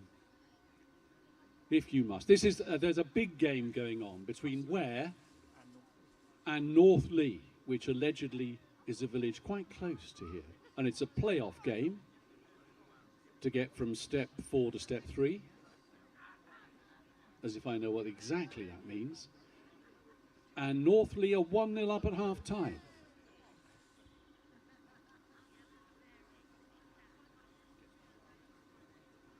Little pause while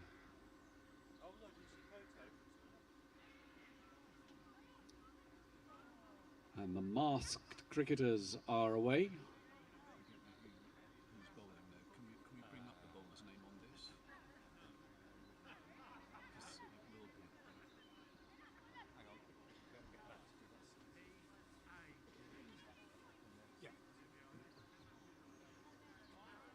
Meanwhile, in National League South, it's Oxford City 1, St Albans 1. I was paid to say that. Thank you, Colin.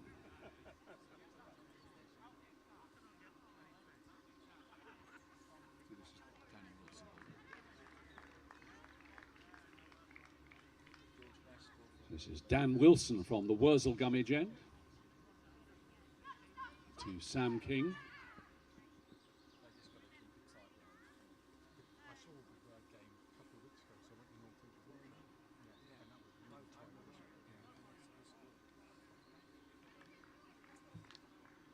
Very few chances at even. So we up to the Southern Premier League, don't we? Yeah.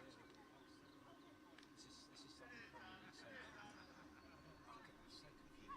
No, they're still 2 away from the Conference South, aren't they?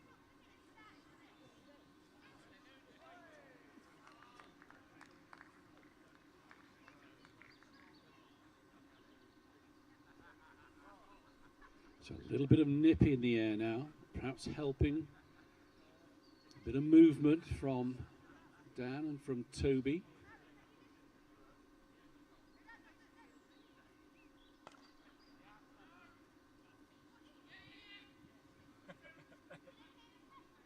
got a long way to fall, Toby, hasn't he? He does. The ground shakes.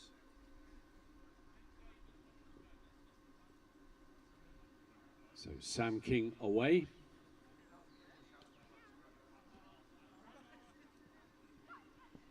This is Wes to face.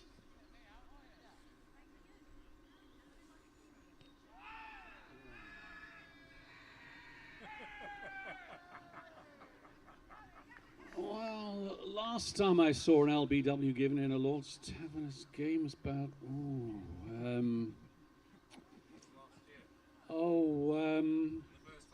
1980, 1989, 1988, something like that. But you can always ask. No, somebody says that an LBW was given in a Taverners game last year. Very, very strange. Look, I've got to talk up the tea I've just had. I have to say that in the vast annals of writing about cricket teas, that's right up there. An extraordinary tea. Yes, we got some applause. Let's have some applause from the players. Unbelievable tea that was, and still is, because I'm sitting here with my third piece of cake. I hope to take several slices home with me. I will have to secrete them somewhere, as I mentioned, my wife doesn't believe in cake. But those egg sandwiches, egg and cucumber, oh my word. We could auction any that's left, couldn't we? We could have a food auction. That would be a first. Why not? Toby Tarrant continuing, Sam King facing. Oh, as I say, that outswinger going. So it's a huge, huge thank you to the kitchen team. Emma is one of them. And her daughter. Her daughter, so Emma and Edie, thank you very, very much. I think there were more than that involved in dishing it out, but thank you, and I hope you can hear this. Oh. And just a little bit of bounce off the wicket. We saw a lot of low bounce from the bottomless well of spin bowlers. But Toby Tarrant extracting a little bit of bounce.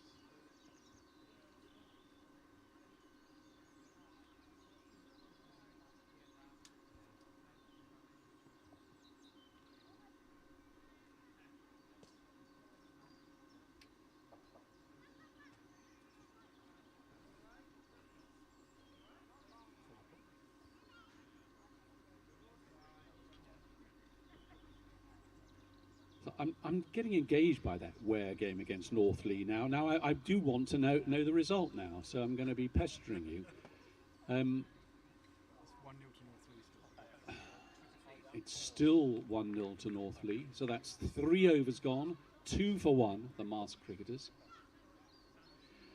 And Matt, there is good news on the live stream figures. Yes. Yes? The Oxfordshire game against Bedfordshire is also being live streamed, and they have fewer watchers than we do. We're up to 17 at the moment. Currently, we're on 17. I was also over tea. I was shown the Masked Cricketers Facebook page, and they have a lot of followers there. All sorts of wonderful things seem to happen on that site. Appearances from well-known cricketers. Oh, here we are. Here's the Oxfordshire game. We've got it up. We just added one to their total.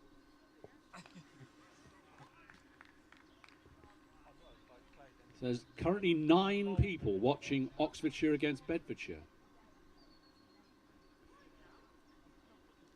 I'm not surprised they're wearing pyjamas. I mean, who'd want to watch that? The camera's offset. Oh, and the camera's all wonky. I mean, unless there's a very severe slope. Where would that be? Do you have any idea where that is? Doesn't say. It says Oxfordshire versus Bedfordshire, so you'd expect the home team to be first. That's at Wormsley. No, that's not at Wormsley. Sure? Absolutely. That's definitely not Wormsley in the background. It could be, you know. No, there are nets over there at Wormsley.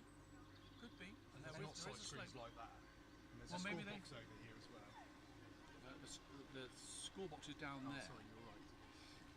Well, that could be. Oh, it could be. You're right. It's Wormsley. Can they play Wormsley now? It's a fantastic place, Wormsley. It is.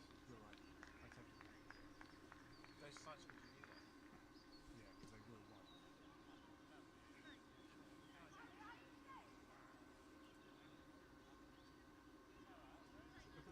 As our stream, and as the Oxfordshire.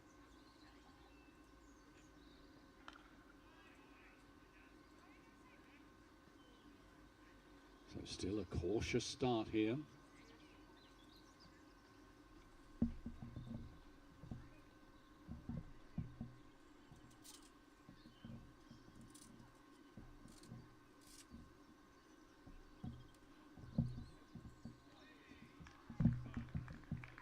So 4 gone, still 2 for 1.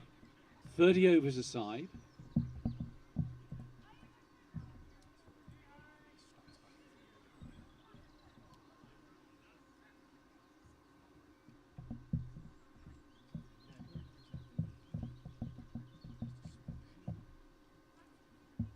Where did you say it was moved?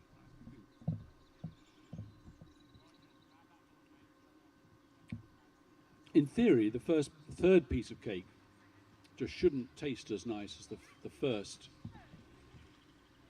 Oh my goodness, it's wonderful.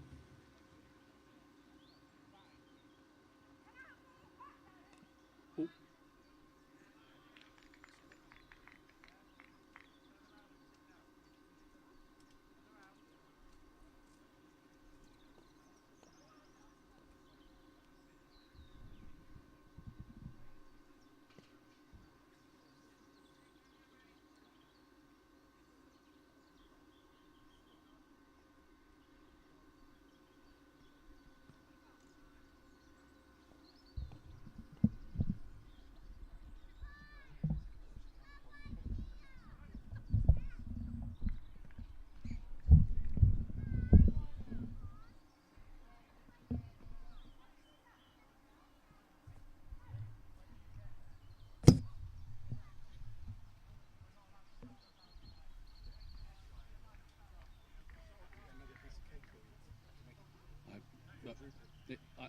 I would only take it to take it home. So I think I'll wait till we're finished and I'll see if there's left.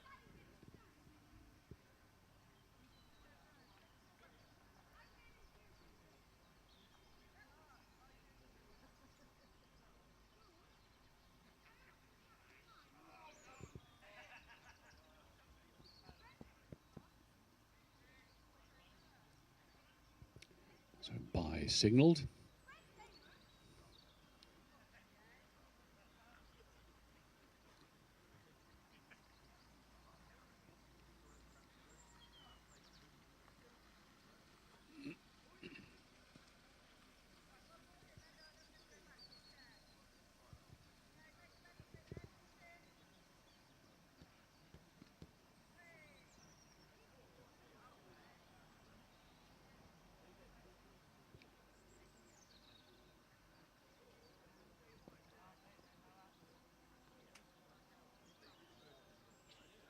Ian Plumley looking neat and tidy behind the stumps.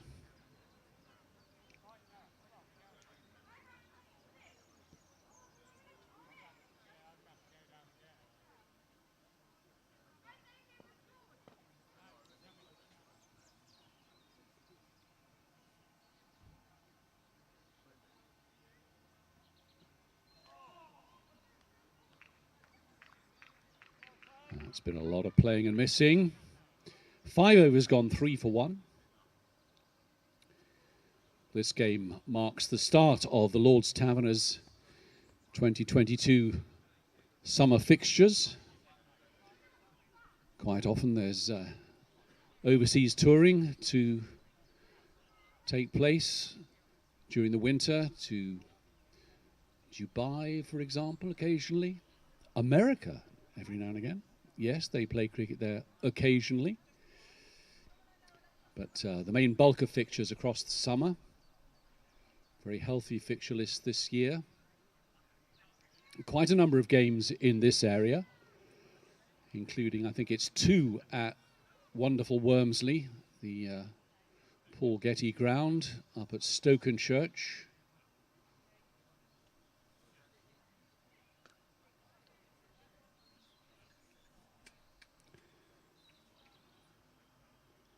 A shot for 1 from Sam. The games could take place right around the country. Depends where the demand is. My own favourite is always Goodwood, a day at the races, followed by T20 game outside Goodwood House itself.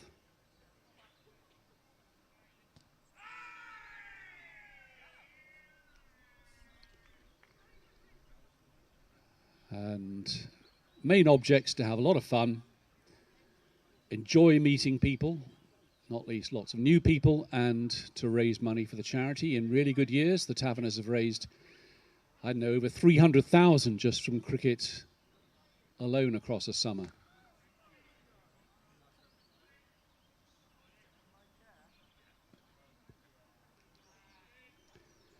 Like everything else, the Taverners fixtures suffered during the height of the COVID crisis, but back in full swing again now.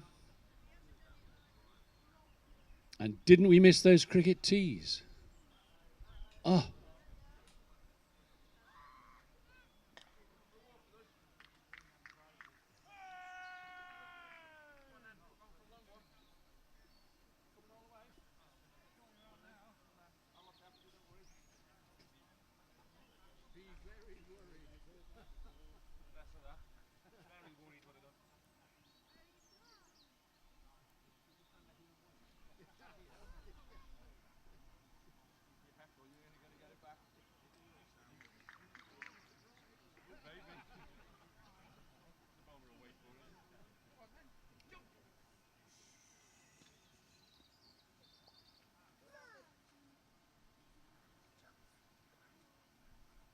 Do some commentating?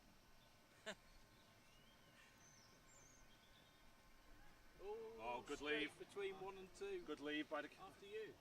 Yours, mine, yours. Straight between first and second. I'm surprised I haven't been sent to get it. I have to chase everything else today.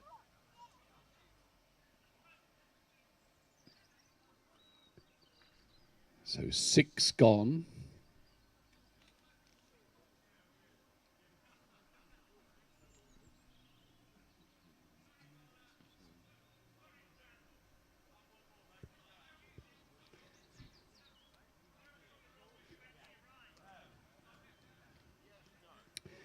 And I've just spotted one of the masked cricketer players, Graham Woodward, is the genius behind Great Minds, one of my very, very favourite wine stores in all the world, up there on South Parade in Oxford. Graham, we must meet so that I can say thank you for the terrific work you do there, and wonderful that you're supporting the Lord's Taverners. And if I said anything ghastly about your bowling earlier, I might have meant it, but, you know, not in a really bad way. But that is one wonderful wine shop. Great Minds on South Parade in Oxford, Summertown.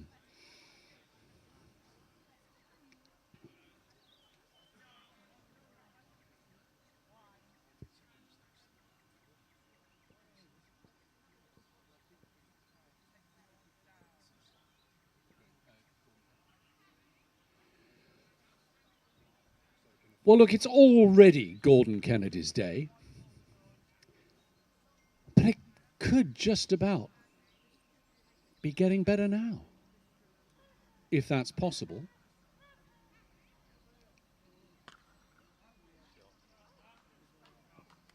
Sam King.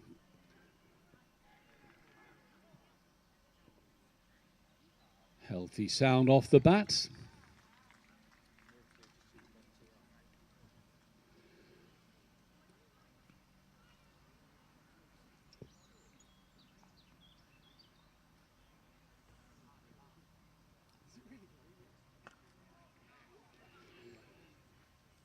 And Northley have just gone 2 up.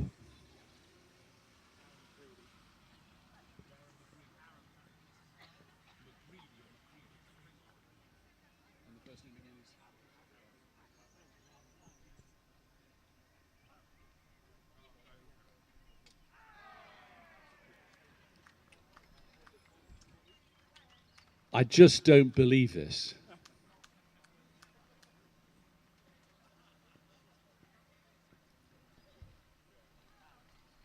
Gordon Kennedy strikes. Where's his season going to go after this today? I mean, when you've hit the heights. So Sam King goes, bowled by Gordon Kennedy.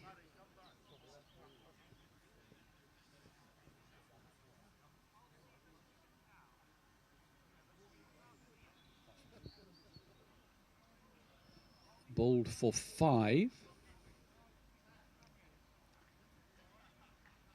So the masked cricket is now 8 for 2.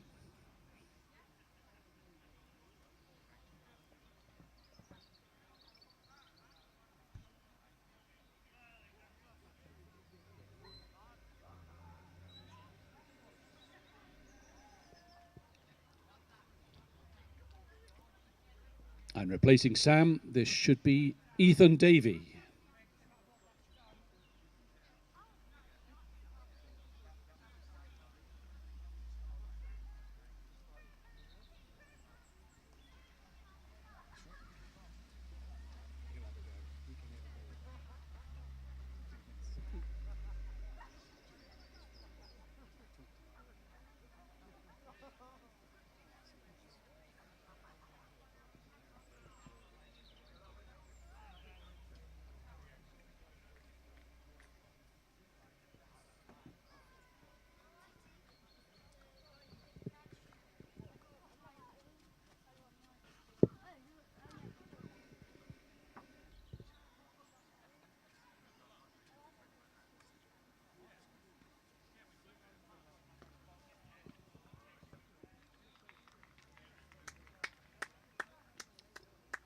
So well done, Gordon.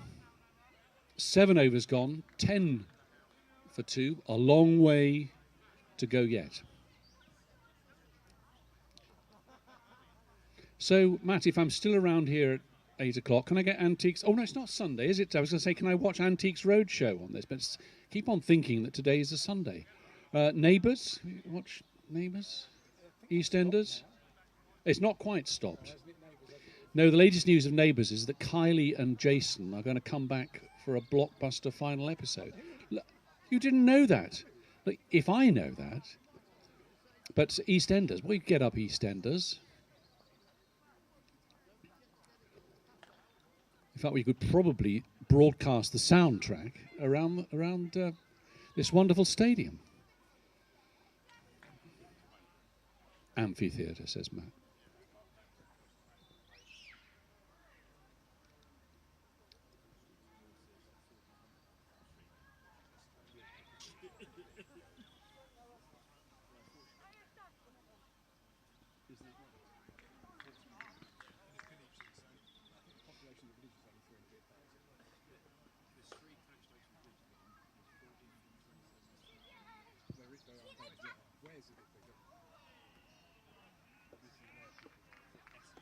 There is, of course, a live stream of the aforementioned game between Ware and North Lee, which we're just going to bring up here. I'm told that 1,400 people are watching the live stream of North Lee.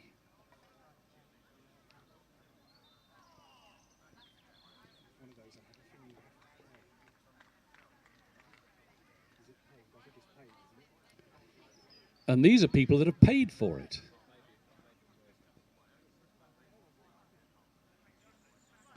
Well, perhaps if people had had to pay for our live stream, that they might have got more.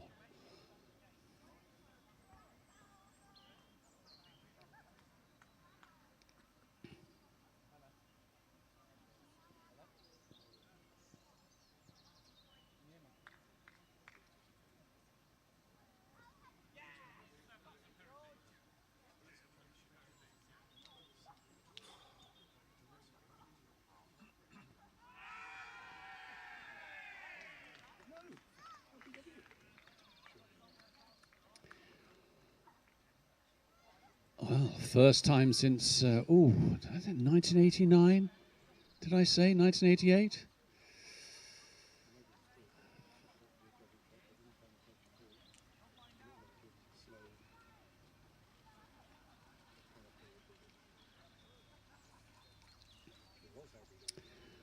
Well, it says it in the scorebook. Where Spearman LBW to Dan Wilson.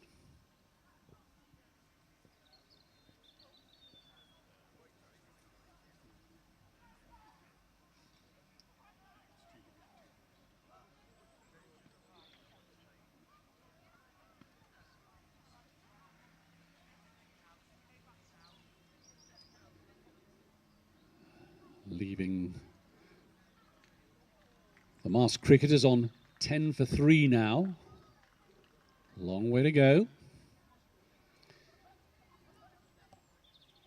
And this is Darrell Woods.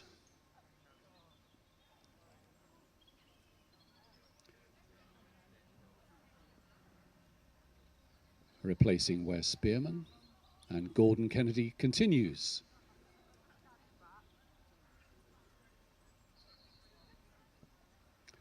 From the Scooby-Doo end.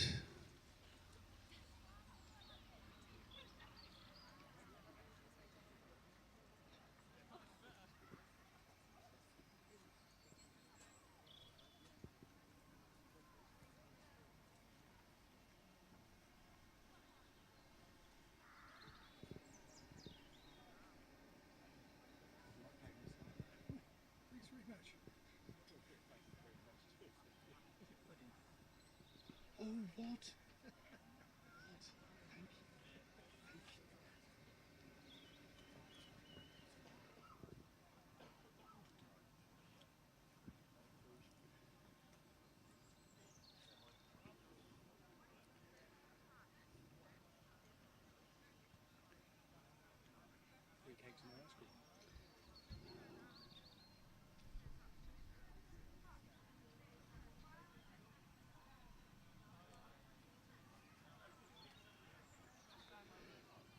Well, in the most outrageous example of product placement I've seen this year, Mr. Whippy ice creams have just arrived at the commentary position.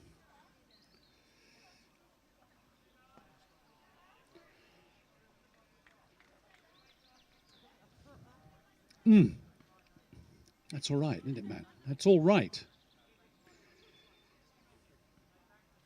So we can vouch for them, and they're still being served.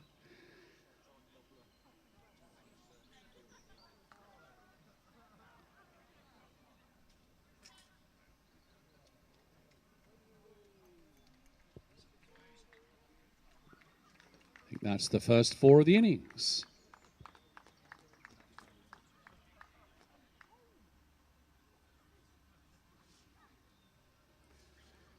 4 to Ethan Davey.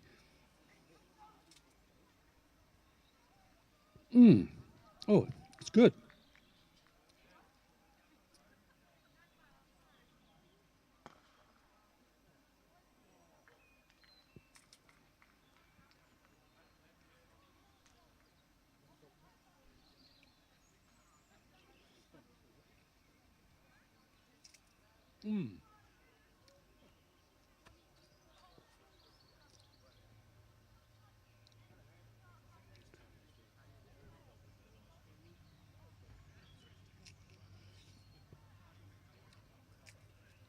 So that's now,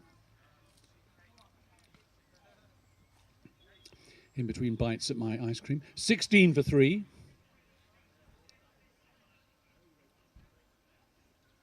After 8.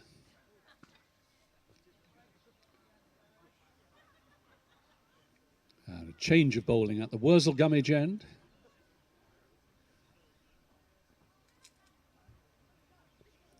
Darrell Woods to face.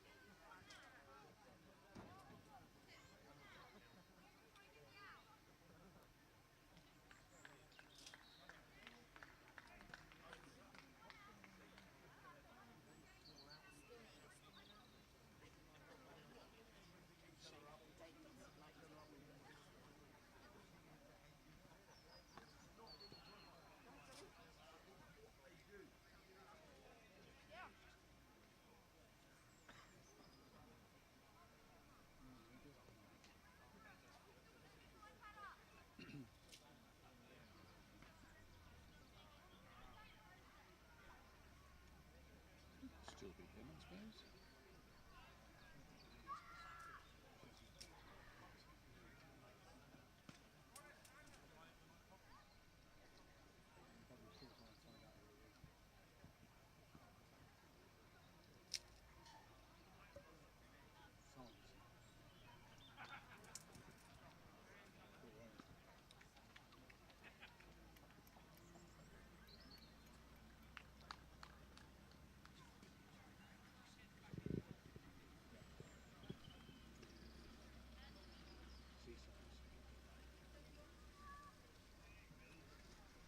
So 4 more to Darrell Woods. Change of bowling at this end is Connor Sanderson.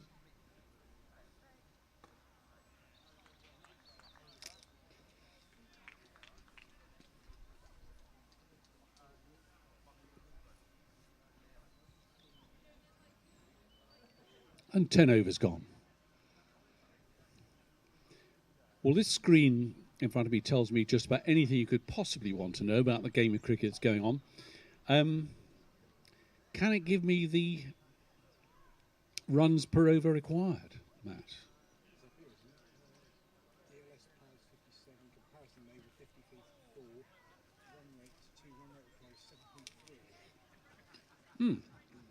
Right. Gordon continues. Good stop. At this stage, the Taverners were 54 for 3.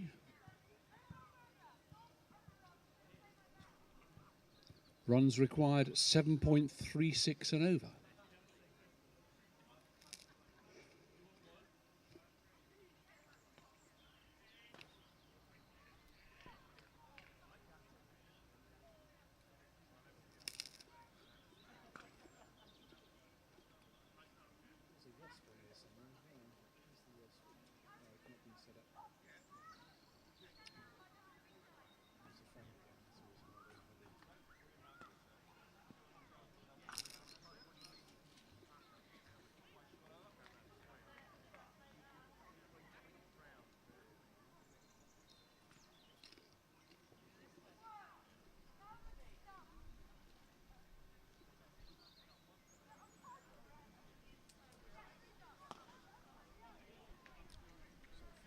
Another decent hit.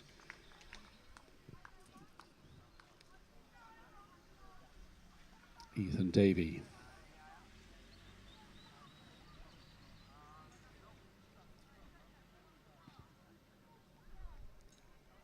Are you good on the sound of larks, Matt? Do you know what a lark sound is? I'm sort of thinking I'm hearing it over my left shoulder. Maybe there are some twitchers here who can confirm that I'm hearing lark song. Oh, you've got a resident twitcher in your team? Yeah, Graham. But he knows the sound of the Right. Prime time of the year for larks. That much I do know.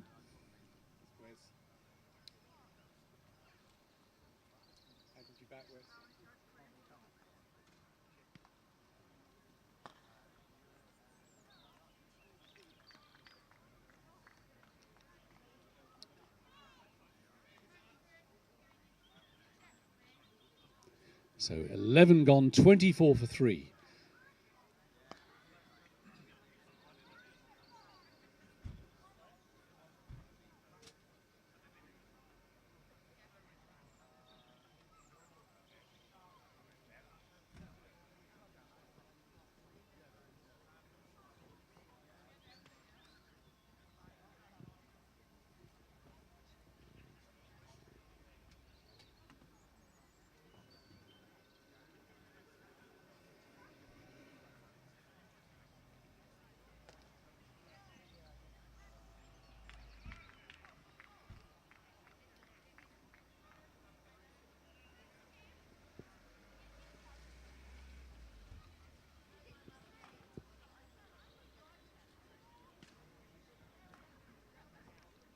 So there's a dazzling array of music that's waiting here on the screen to be played at the slightest impulse.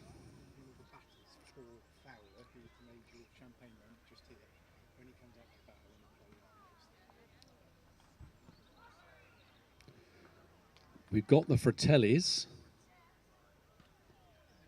Chelsea Dagger, is that the name of a piece? Is it? House of Pain with Jump Around, or is that Jump Around with House of Pain?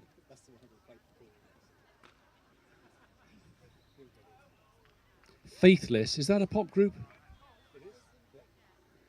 Right. The Bass Jackers.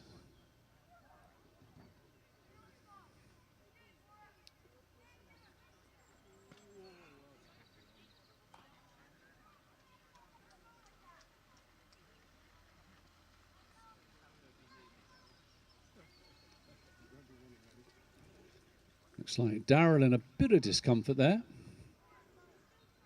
Are runners allowed at this level of cricket?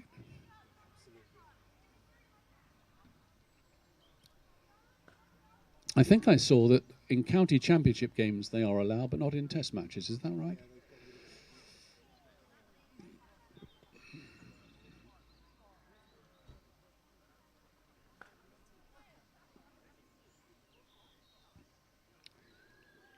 So 12 gone, 26 for 3.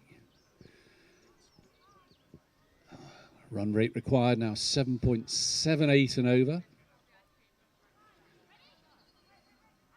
A long, long way to go.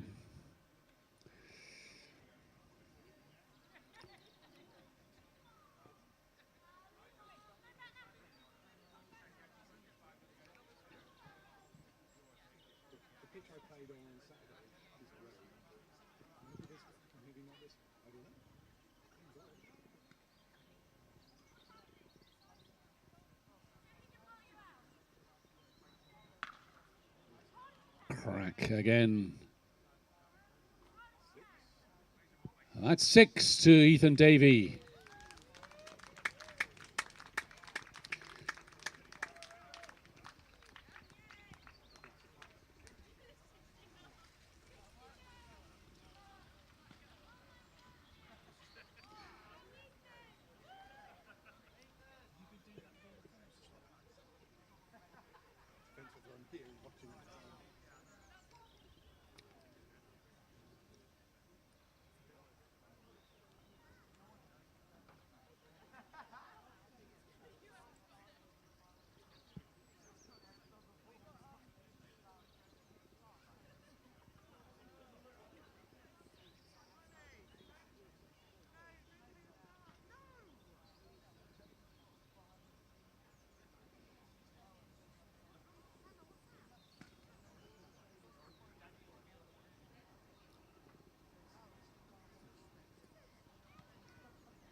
First aeroplane of the day.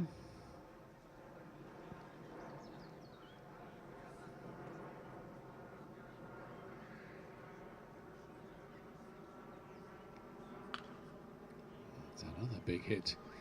Ethan doesn't bother to run at all. Just the 4 though.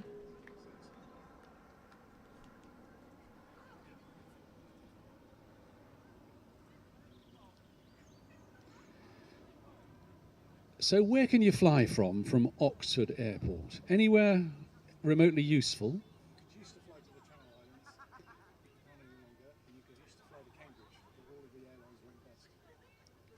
So you're not exactly selling about it. You could at one stage fly to the Shetland Islands, Channel Islands, but you can't now.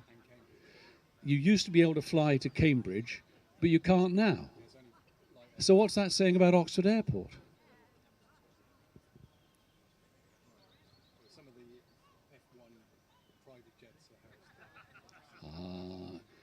It's a repository for what we used to call Russian billionaires, private jets. But of course they don't exist anymore.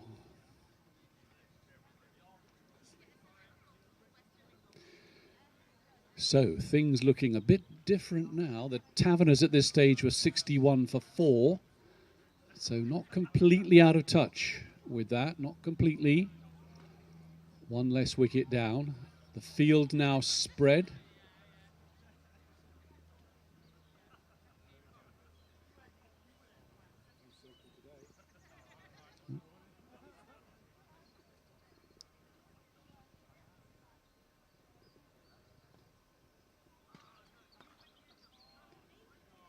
And again, Ethan doesn't bother to run, and the most effortless 6 you will see.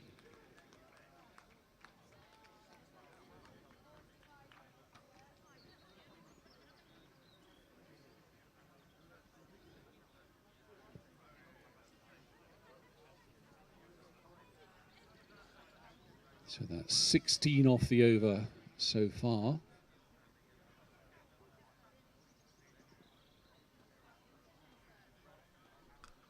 There we go again. Where's that go? Ooh, only just 4.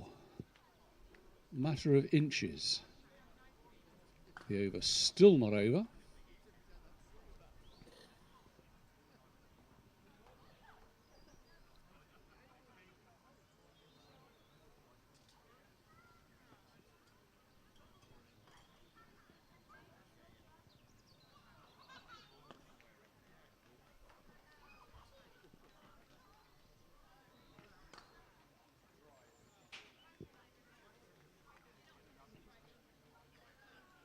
So Ethan has absolutely flown on to 31.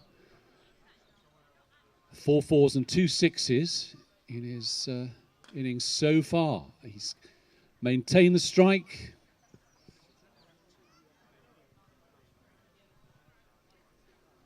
And Oxford City have gone 2-1 up.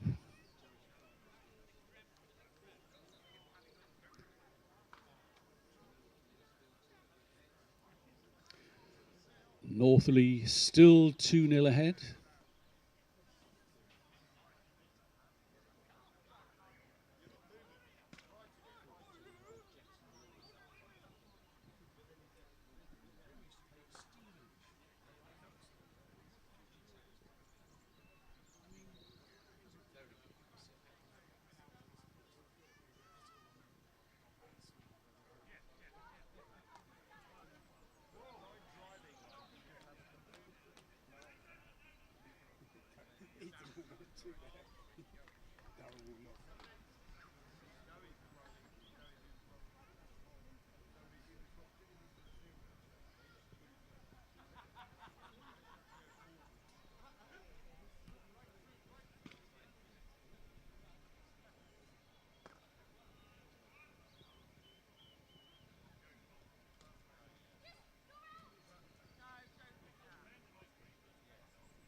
Sanderson keeping it tight on the Wurzel Gummidge end.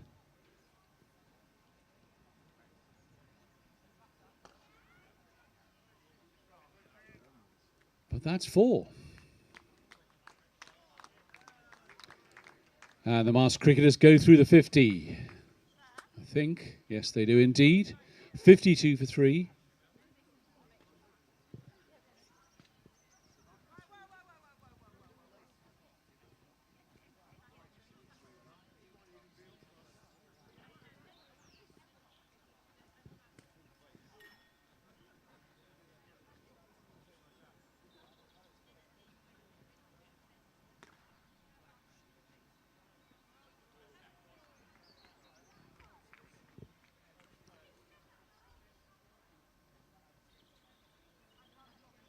$14 gone.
Standlake, and I didn't know the River Windrush flows through the village,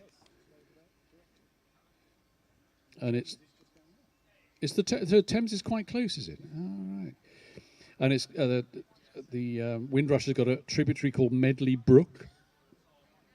You keep nodding, you know. I didn't know that. In fact. Oh, you didn't know that? All right. And Paleolithic axes have been found west of the village.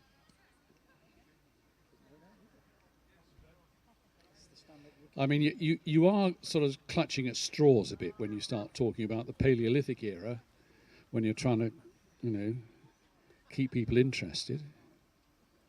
Roman settlement close by.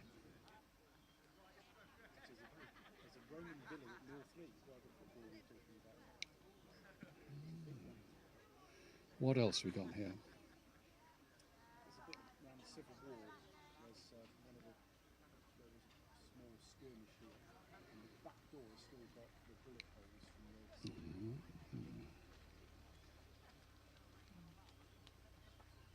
So Brighthampton, which is very close. That's part of Stanlake, right, okay. Mentioned in the Doomsday Book. Oh, I know this is a bit sort of boring, but I'm doing the best I can here. Civil War, you say? Civil War? Because quite a lot of that was fought round Oxfordshire, wasn't it? And there is a Stanlake Manor House. My goodness.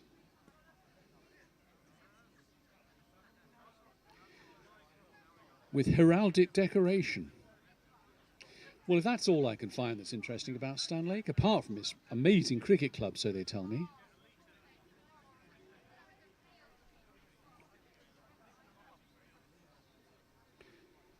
And the parish church of St Giles is 12th century.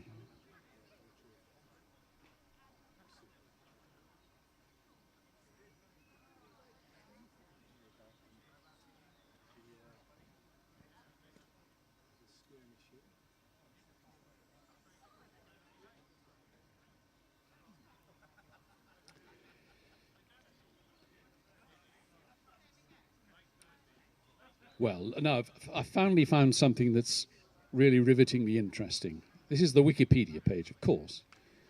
Under amenities, it tells me that Stanlake has a car repair garage. You mean you didn't know that, Matt? Oh, wait, no, sorry, you got a nod, you see. 2 campsites, a post office, and a general store. Good grief. Oh, no, look, we're hitting a rich vein of stuff now. There's such a thing as a Stanlake Arena.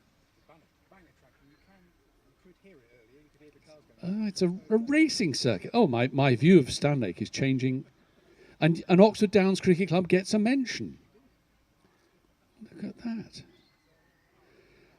Oh, and there's an amateur theatrical society called the Stanlake Players. Look, all human life is here. I'm sorry I even doubted it. It doesn't mention a pub, though. You got a pub? Yes, the Black Horse, says Matt. Oh, so it is mentioned here, that's right.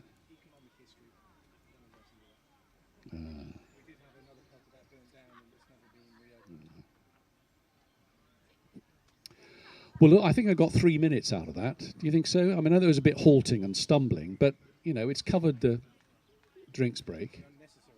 Yeah, the unnecessary drinks break. Mervyn Ramsey is now umpiring in the place of Mike Gatting. Connor continues. And that, I think, is the 50 partnership. Unless I'm told otherwise, yes. Sort of vague ripple of applause. But it is getting quite late. I mean, what is it? It's 4:45.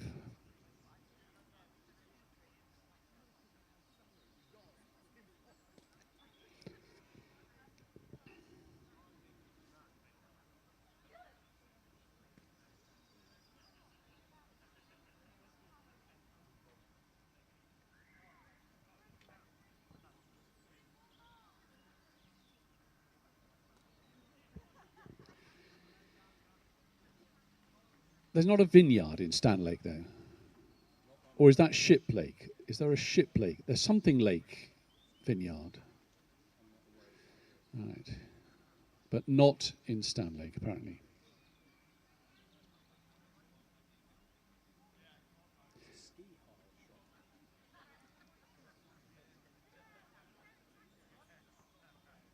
ski hire shop? There's not. But it's flat round here.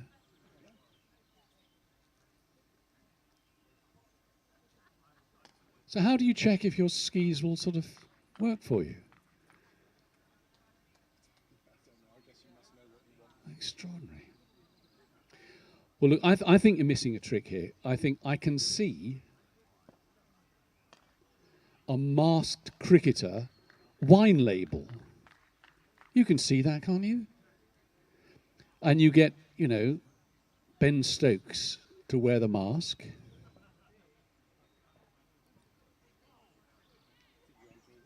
Oh, I think that's the answer. Oh, that's going to be safe, and it's going to go.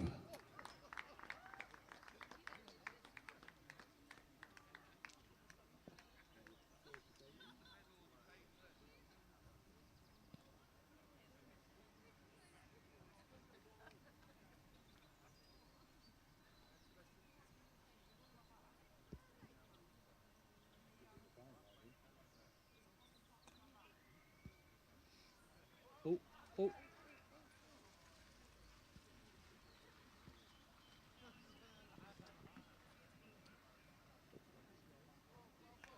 Oh, is Ethan all right?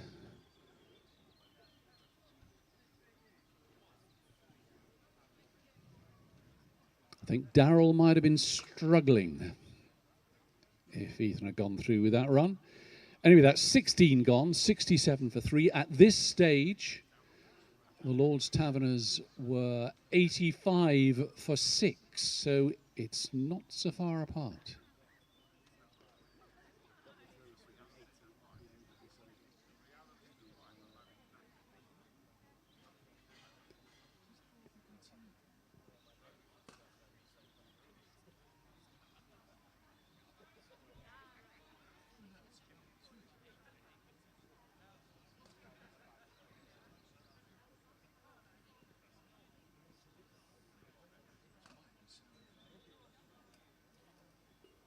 So we have a change of bowling from the Scooby-Doo end.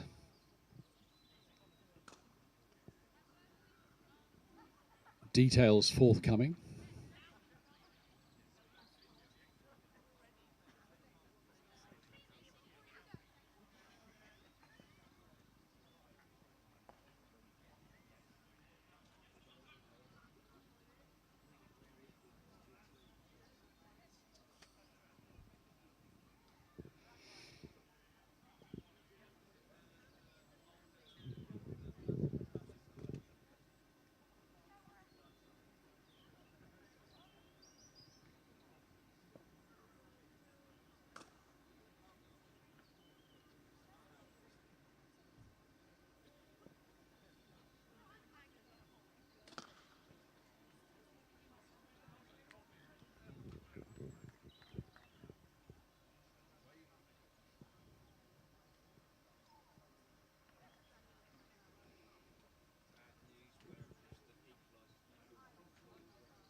Four more to Darrell. This is getting more and more interesting.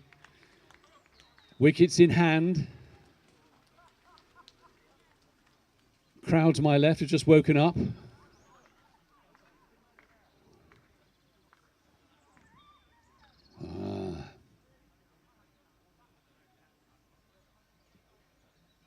This is Max Burgess.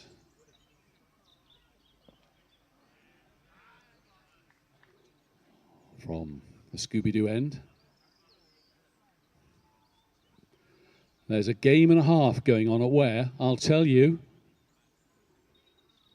Keep you in suspense. Colin's a bit upset though.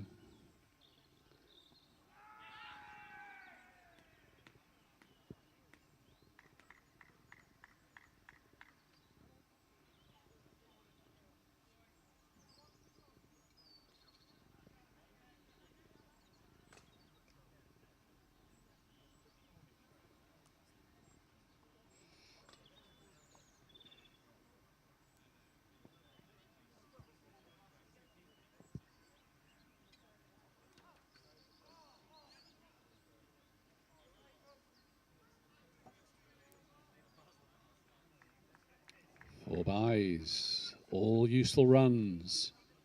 End of the over, Max Burgess is first.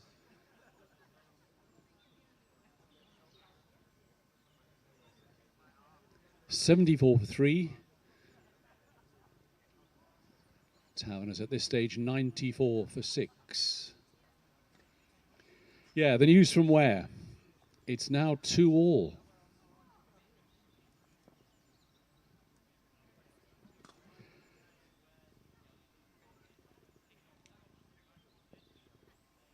Must be near the end of 90 minutes, I would have thought, Colin. Pretty close.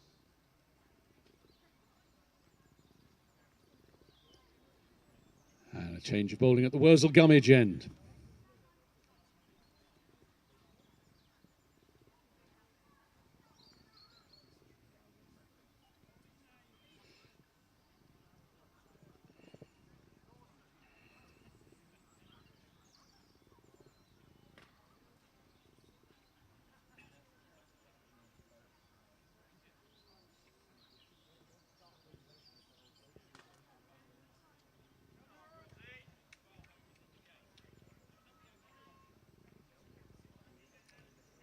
Four more to Darrell.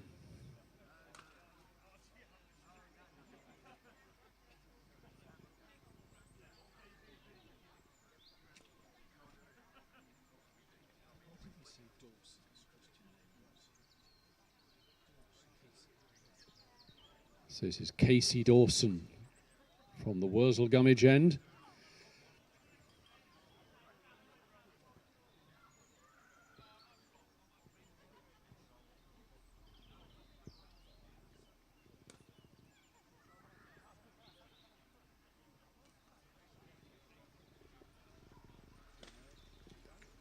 Four more.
He's done the Sahara Marathon, the Marathon des Sables,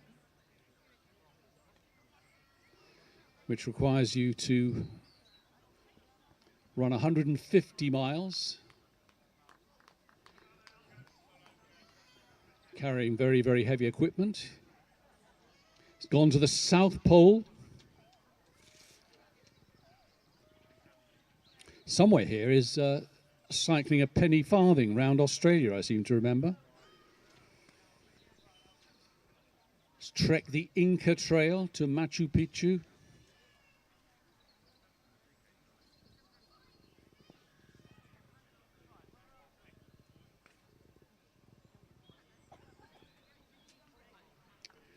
It's a rare example of Ethan not connecting. Lloyd's done Land's End to John O'Groats wearing a life-size Tyrannosaurus Rex costume. Oh my God.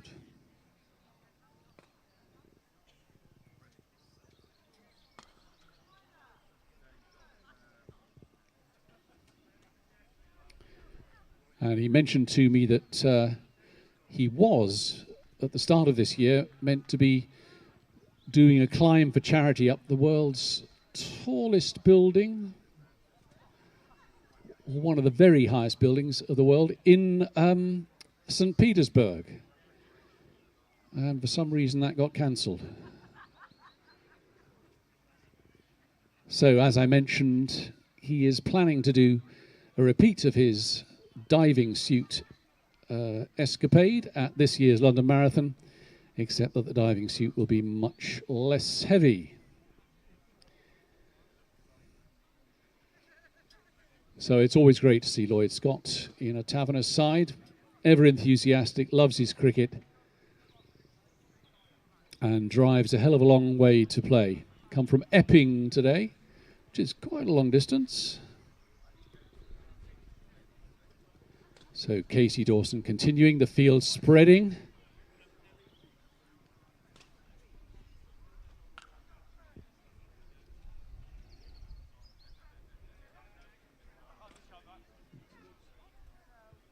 So that's Ethan up to 49.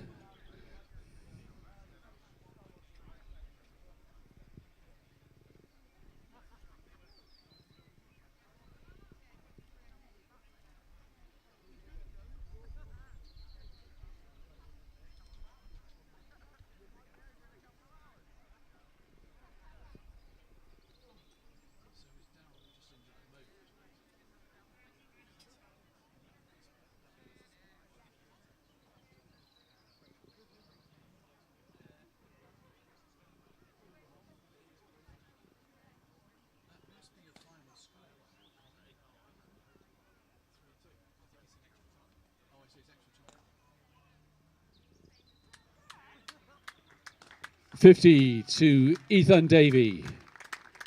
Full of terrific shots. Great sound off the bat.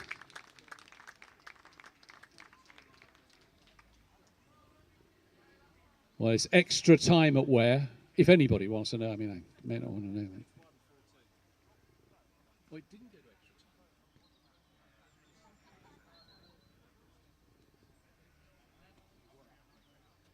No, it didn't go to extra time, but I'll keep you hanging on to the result.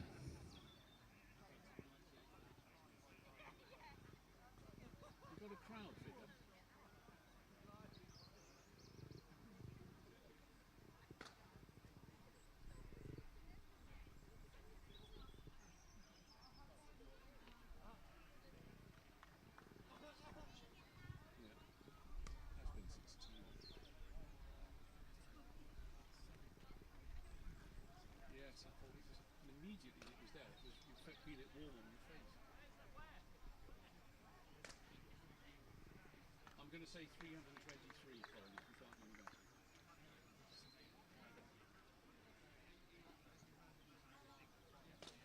So 20 gone.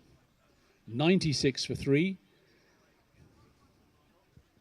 I think your money's on the masked cricketers at this moment, I guess.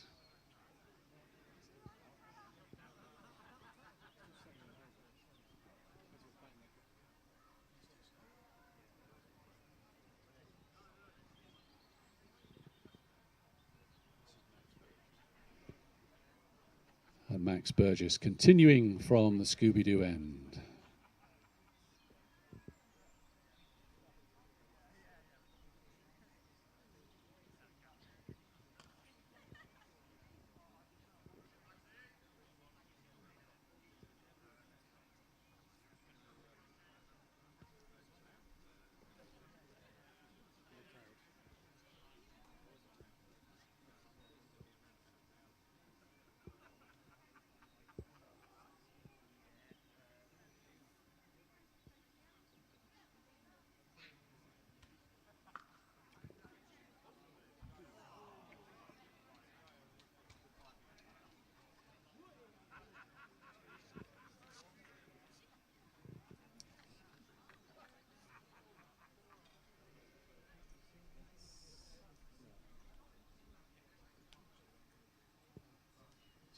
And the 100 up for the masked cricketers.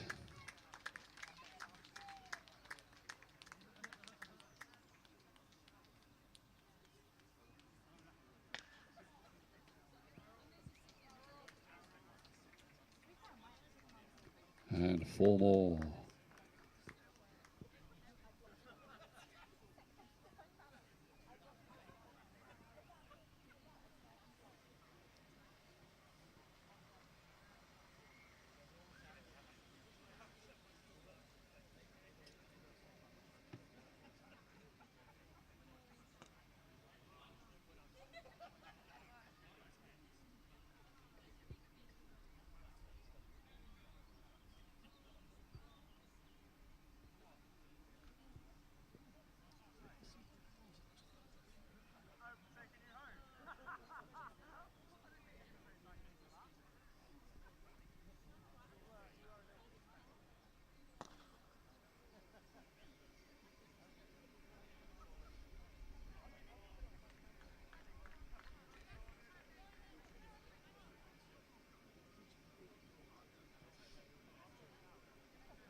So is that 100 partnership? No, I think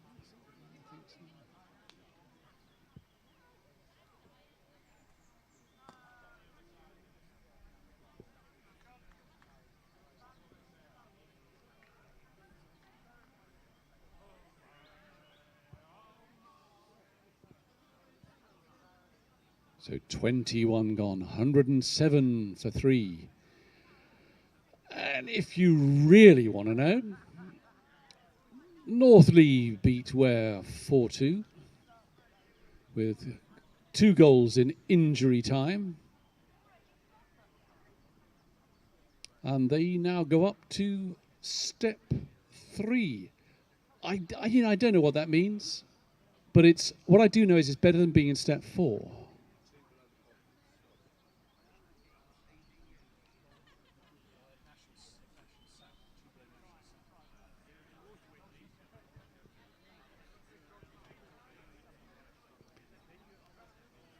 So well done, Northley.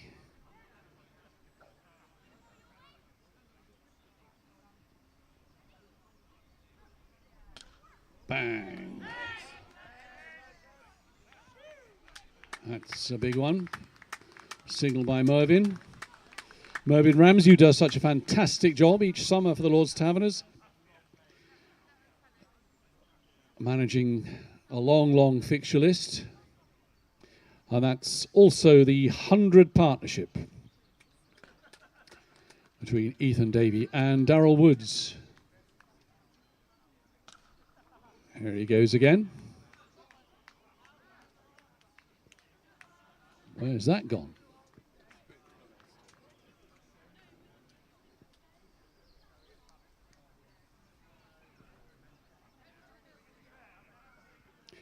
And there's a dirty rumour going around. There might have been a crowd in 3 figures watching that game between Ware and Northley. Oh, 4 figures. 4 figures.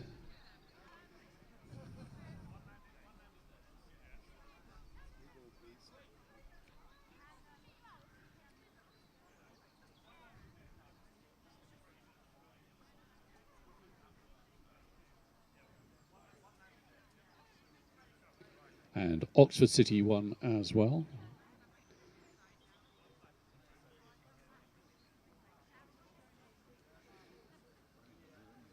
So things moving on at great speed. 119 for 3.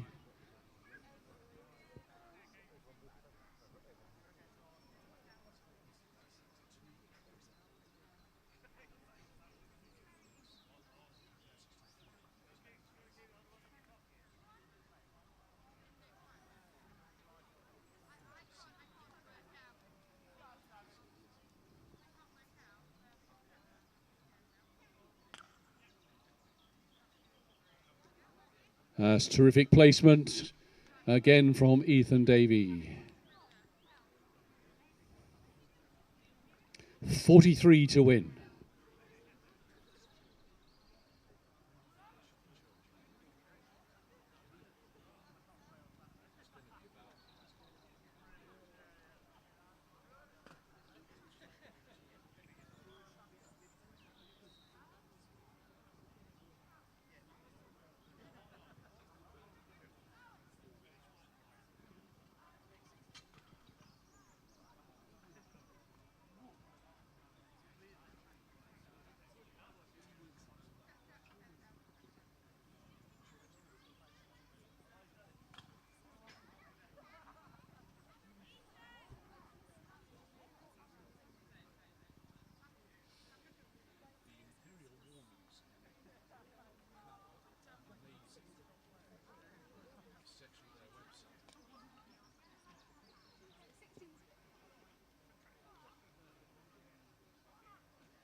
Which has got the basic details pretty well over the memorial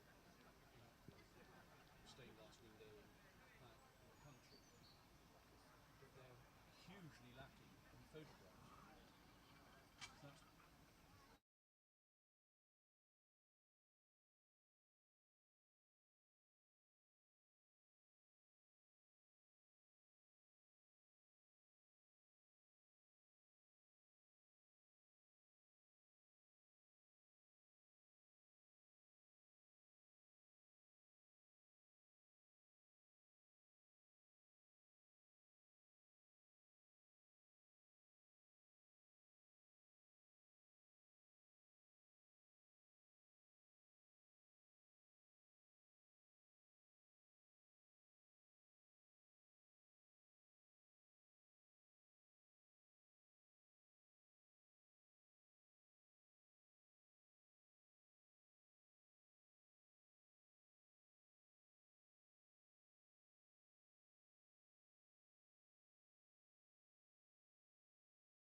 Doing it on his own. Well, bit of help from Darrell, who's crept up close to 50.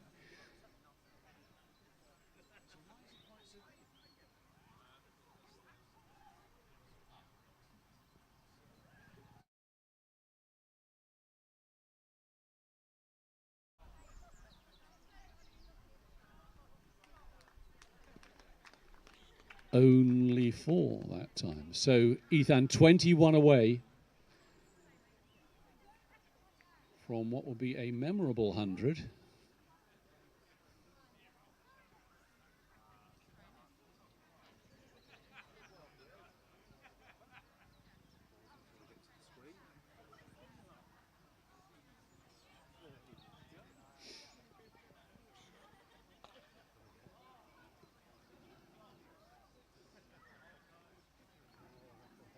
And 4 again.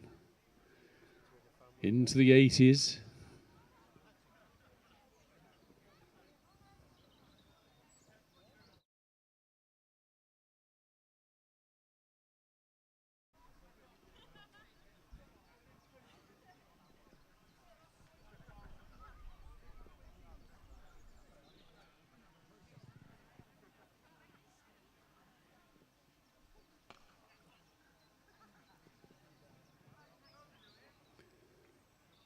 Just the one.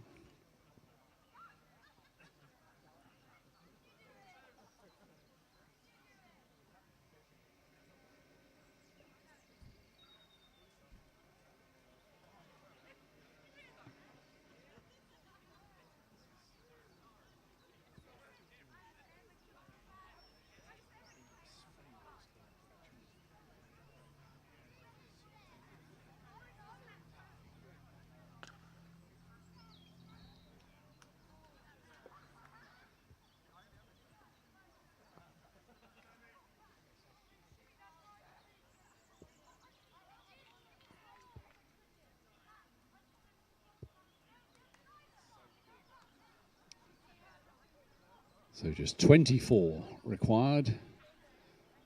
Plenty of time to get him in.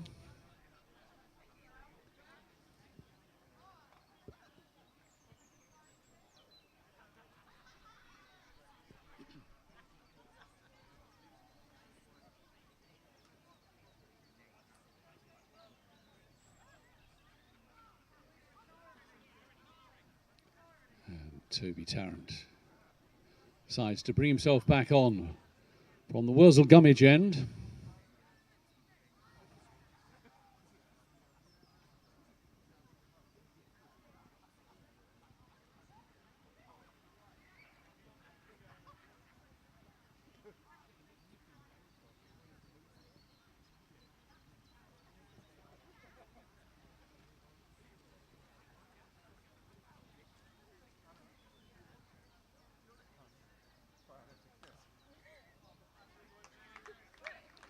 That's 50 to Darrell Woods, and he's off.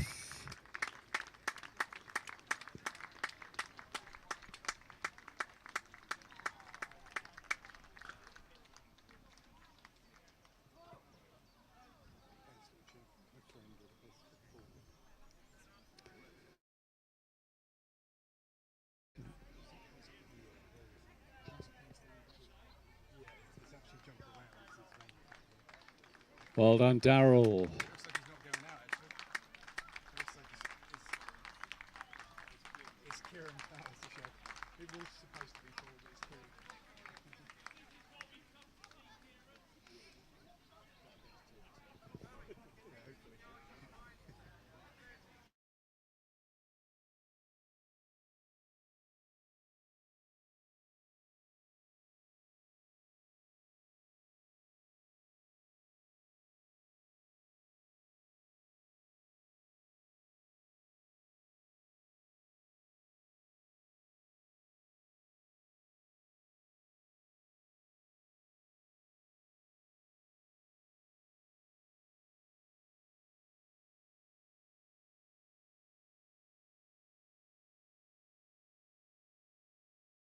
Scooby-Doo has arrived at the crease. Kieran Bushnell.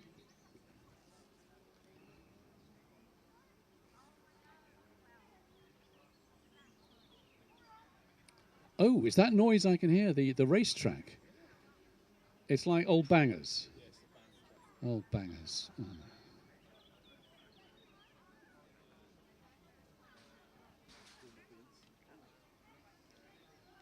So people come to that from how far afield?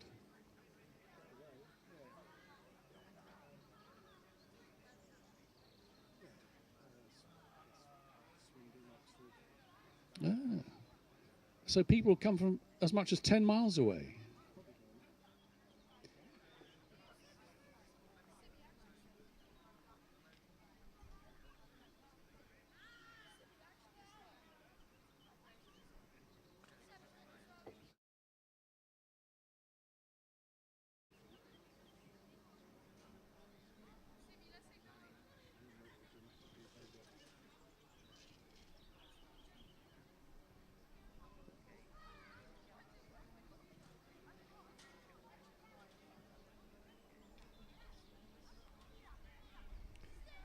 So this is where we came in, start of this innings.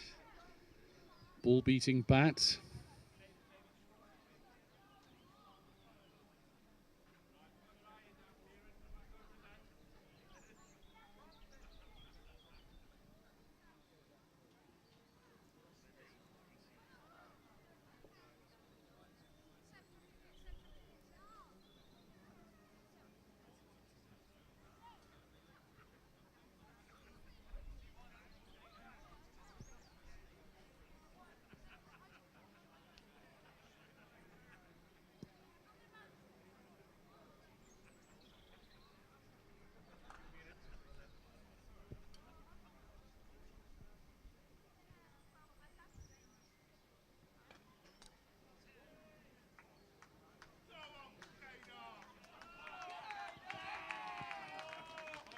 Well, that's the most popular boundary of the day.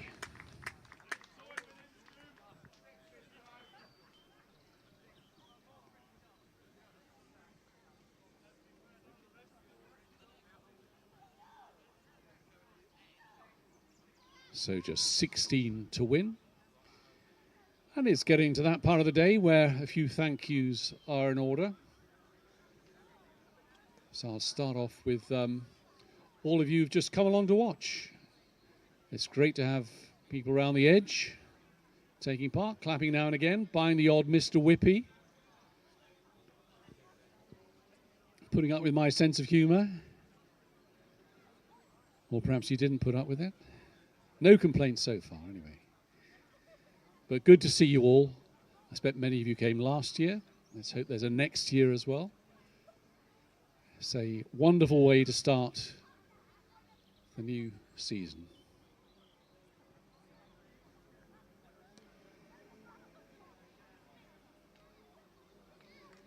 Here's Max Burgess again.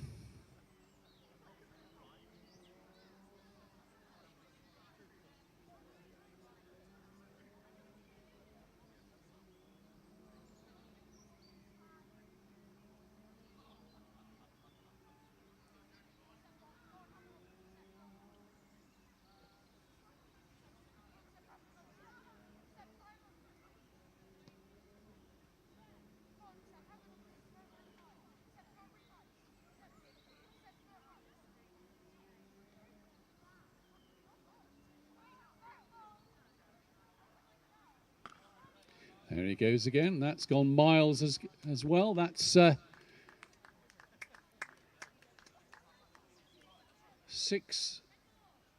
number 6.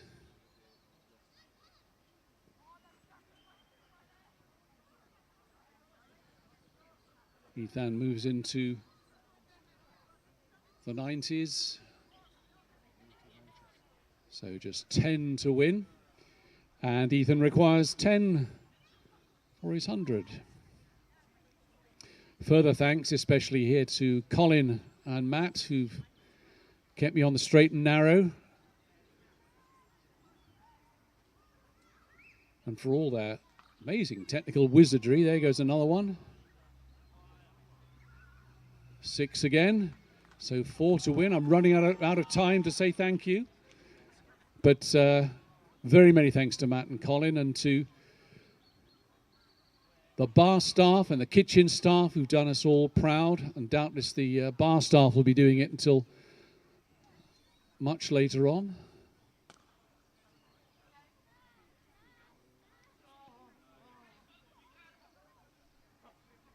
Yeah.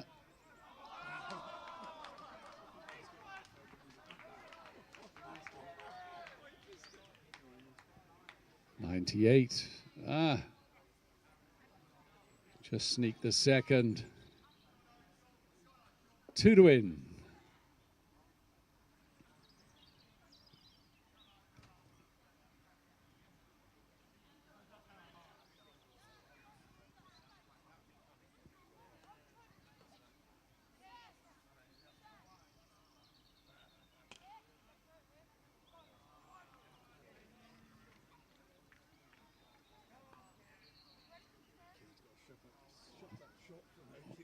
Well, here's a difficult one then for Kieran. So huge thanks to everybody behind the scenes there in the pavilion for the food and the drink. Absolutely wonderful. Thank you to the Mr. Whippy provider. Oh, yes, and thanks for the freebies. Oops, let that cat out of the bag. And so many thanks to the masked cricketers for being such wonderful, wonderful hosts, wonderfully sportsmanlike players. It's been an absolutely wonderful afternoon of, well, can we say comradeship? I guess we probably can.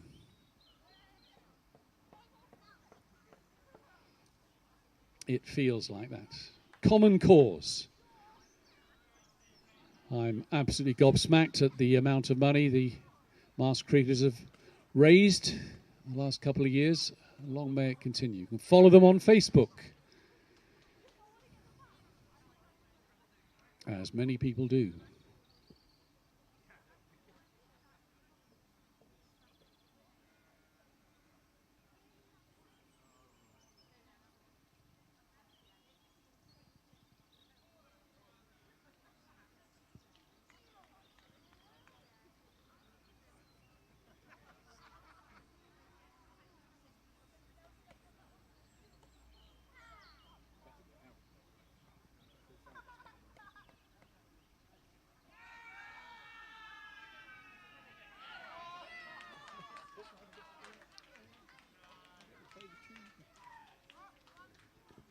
Well,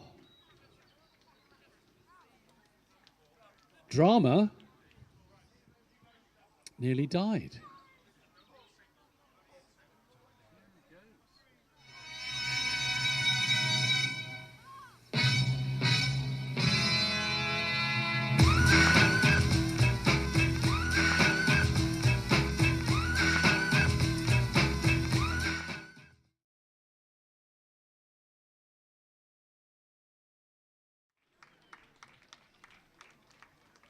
So that was special music for Paul Fowler. You want to guess what it was? Answers, please, on a postcard. Oh, it's House of Pain, actually. Jump around, apparently the operative words. It's a coded message. I couldn't tell you what it means. Anyway, 2 to win. Oh. I am beside myself.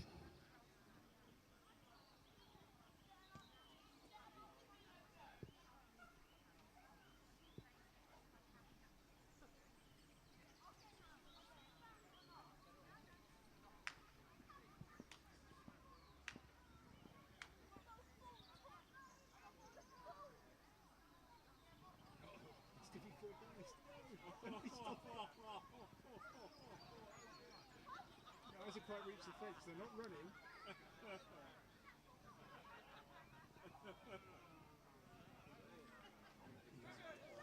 Oh no! Oh no!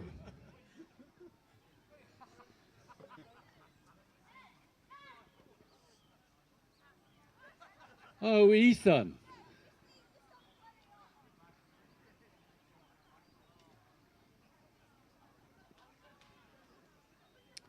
Oh, bad luck, mate. That's absolutely awful.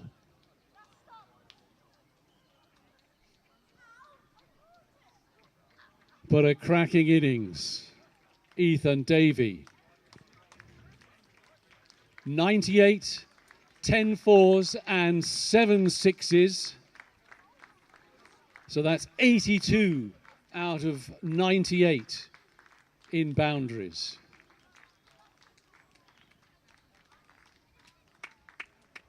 And huge congratulations to the masked cricketers. Win by 6 wickets with 4 overs to spare.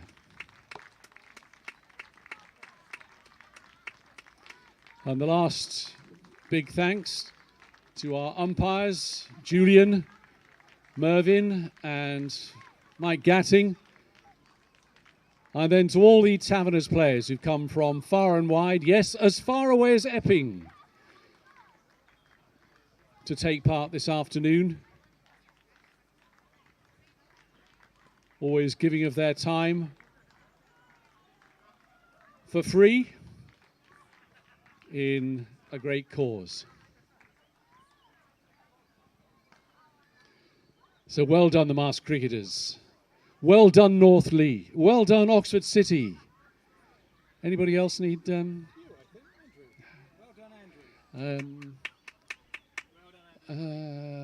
can't think of anybody else to thank, actually. Oh, I have forgotten completely. I have forgotten the wonderful Helen Mearden, who's been scoring over there in the pavilion. Not with us over here, which is why I nearly forgot her. But we're able to follow just how swiftly she gets the details right on the scoreboard immediately on our screen here. And it's always incredibly quick. So Helen Mearden, thank you so much for the work that you've done. Now, is there any cake left?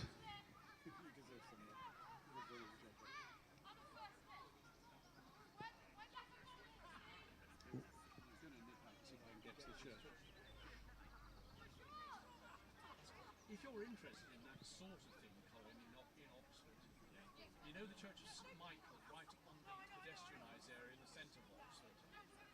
They've got a rare example of a stained glass window with battle scene as part of a stained glass window. You can't see any fighters, but you can see flames rising. It's amazing how some places had the courage to sort of show the war for what it was.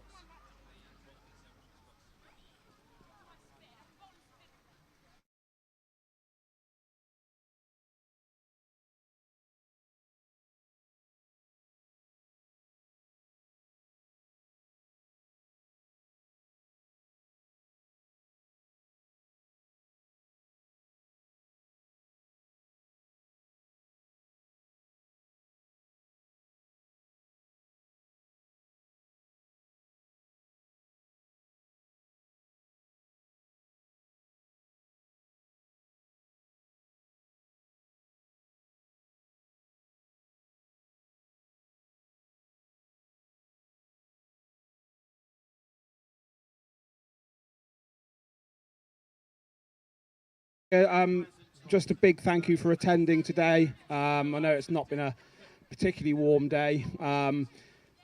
Means the world to us that you've attended and watched a game of cricket. Thank you so much to Mervyn and the Lord's Taverners for putting out a side again against us. Not a huge amount of people left in the ground, but a big round of applause to Mervyn in particular for getting the side around today. We have a big announcement to make, which Daryl has promised to make today, so I'll hand over to Woodsy. Thank you everybody for attending, and Woodsy's going to announce a certain thing that we've been bigging up for a couple of months, so over to Daryl. So I decided some time ago that I would fall out of a plane. That date has arrived, unfortunately for me. It's 25th of July, Hinton Airfield in Brackley. The great news is that Jonathan Agnew will be flying in to present a cheque to me when I land, which will be great. So watch this space. 25th of July, Hinton Airfield in Brackley. I will eventually fall out of that plane. So thank you. And just finally from me, a massive thank you to some unsung heroes today. First of all, Claire Bowden behind the bar running the show again for us. I know she's inside, so she may not hear, but Claire is absolutely amazing. Thank you very much, Claire. Thank you to Matt Bowden for setting up this Starship Enterprise technology that's over here by the commentary position. And on that note, a massive thank you to Andrew Green and to Colin Lowe. Andrew for the Tanner announcing today. And thank you so much for not taking the rise out of my whole thing. And Colin, thank you very much as ever for your support.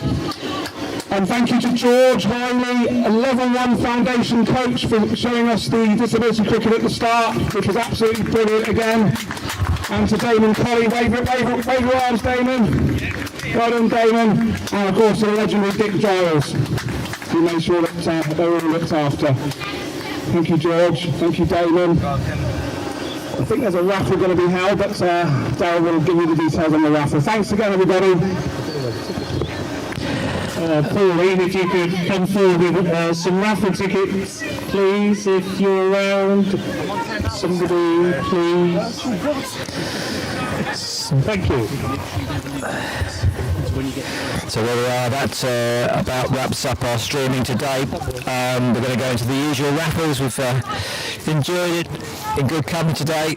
Once again, the masked cricketers are triumphant over the Lord's Taverners, but that's not really the point. The point is that we've had a great day, raised lots of money again, seen lots of disability cricket, and again, thanks to Matt Bowden, we'll get things better next year, I think, when we do come back again for another masked cricketers versus the Lord's Taverners. But the time being here from Oxford Downs Cricket Club on a day where Oxfordshire has reigned supreme. We've had fantastic news from Northley, who beat Ware away. That's 2 away matches on the trot they've had there, and 42-year-old Jefferson Louis scored the final 2 goals to put Northley up into step 3. A fantastic story. He wrote his own headlines there, and Jefferson Louis, I'm sure, will be playing at Northley next year. But from Oxford Downs today, I hope you've enjoyed the Twitter feed, and I hope you've enjoyed the coverage we're giving today, and we'll hopefully be back next year. But thanks for tuning in,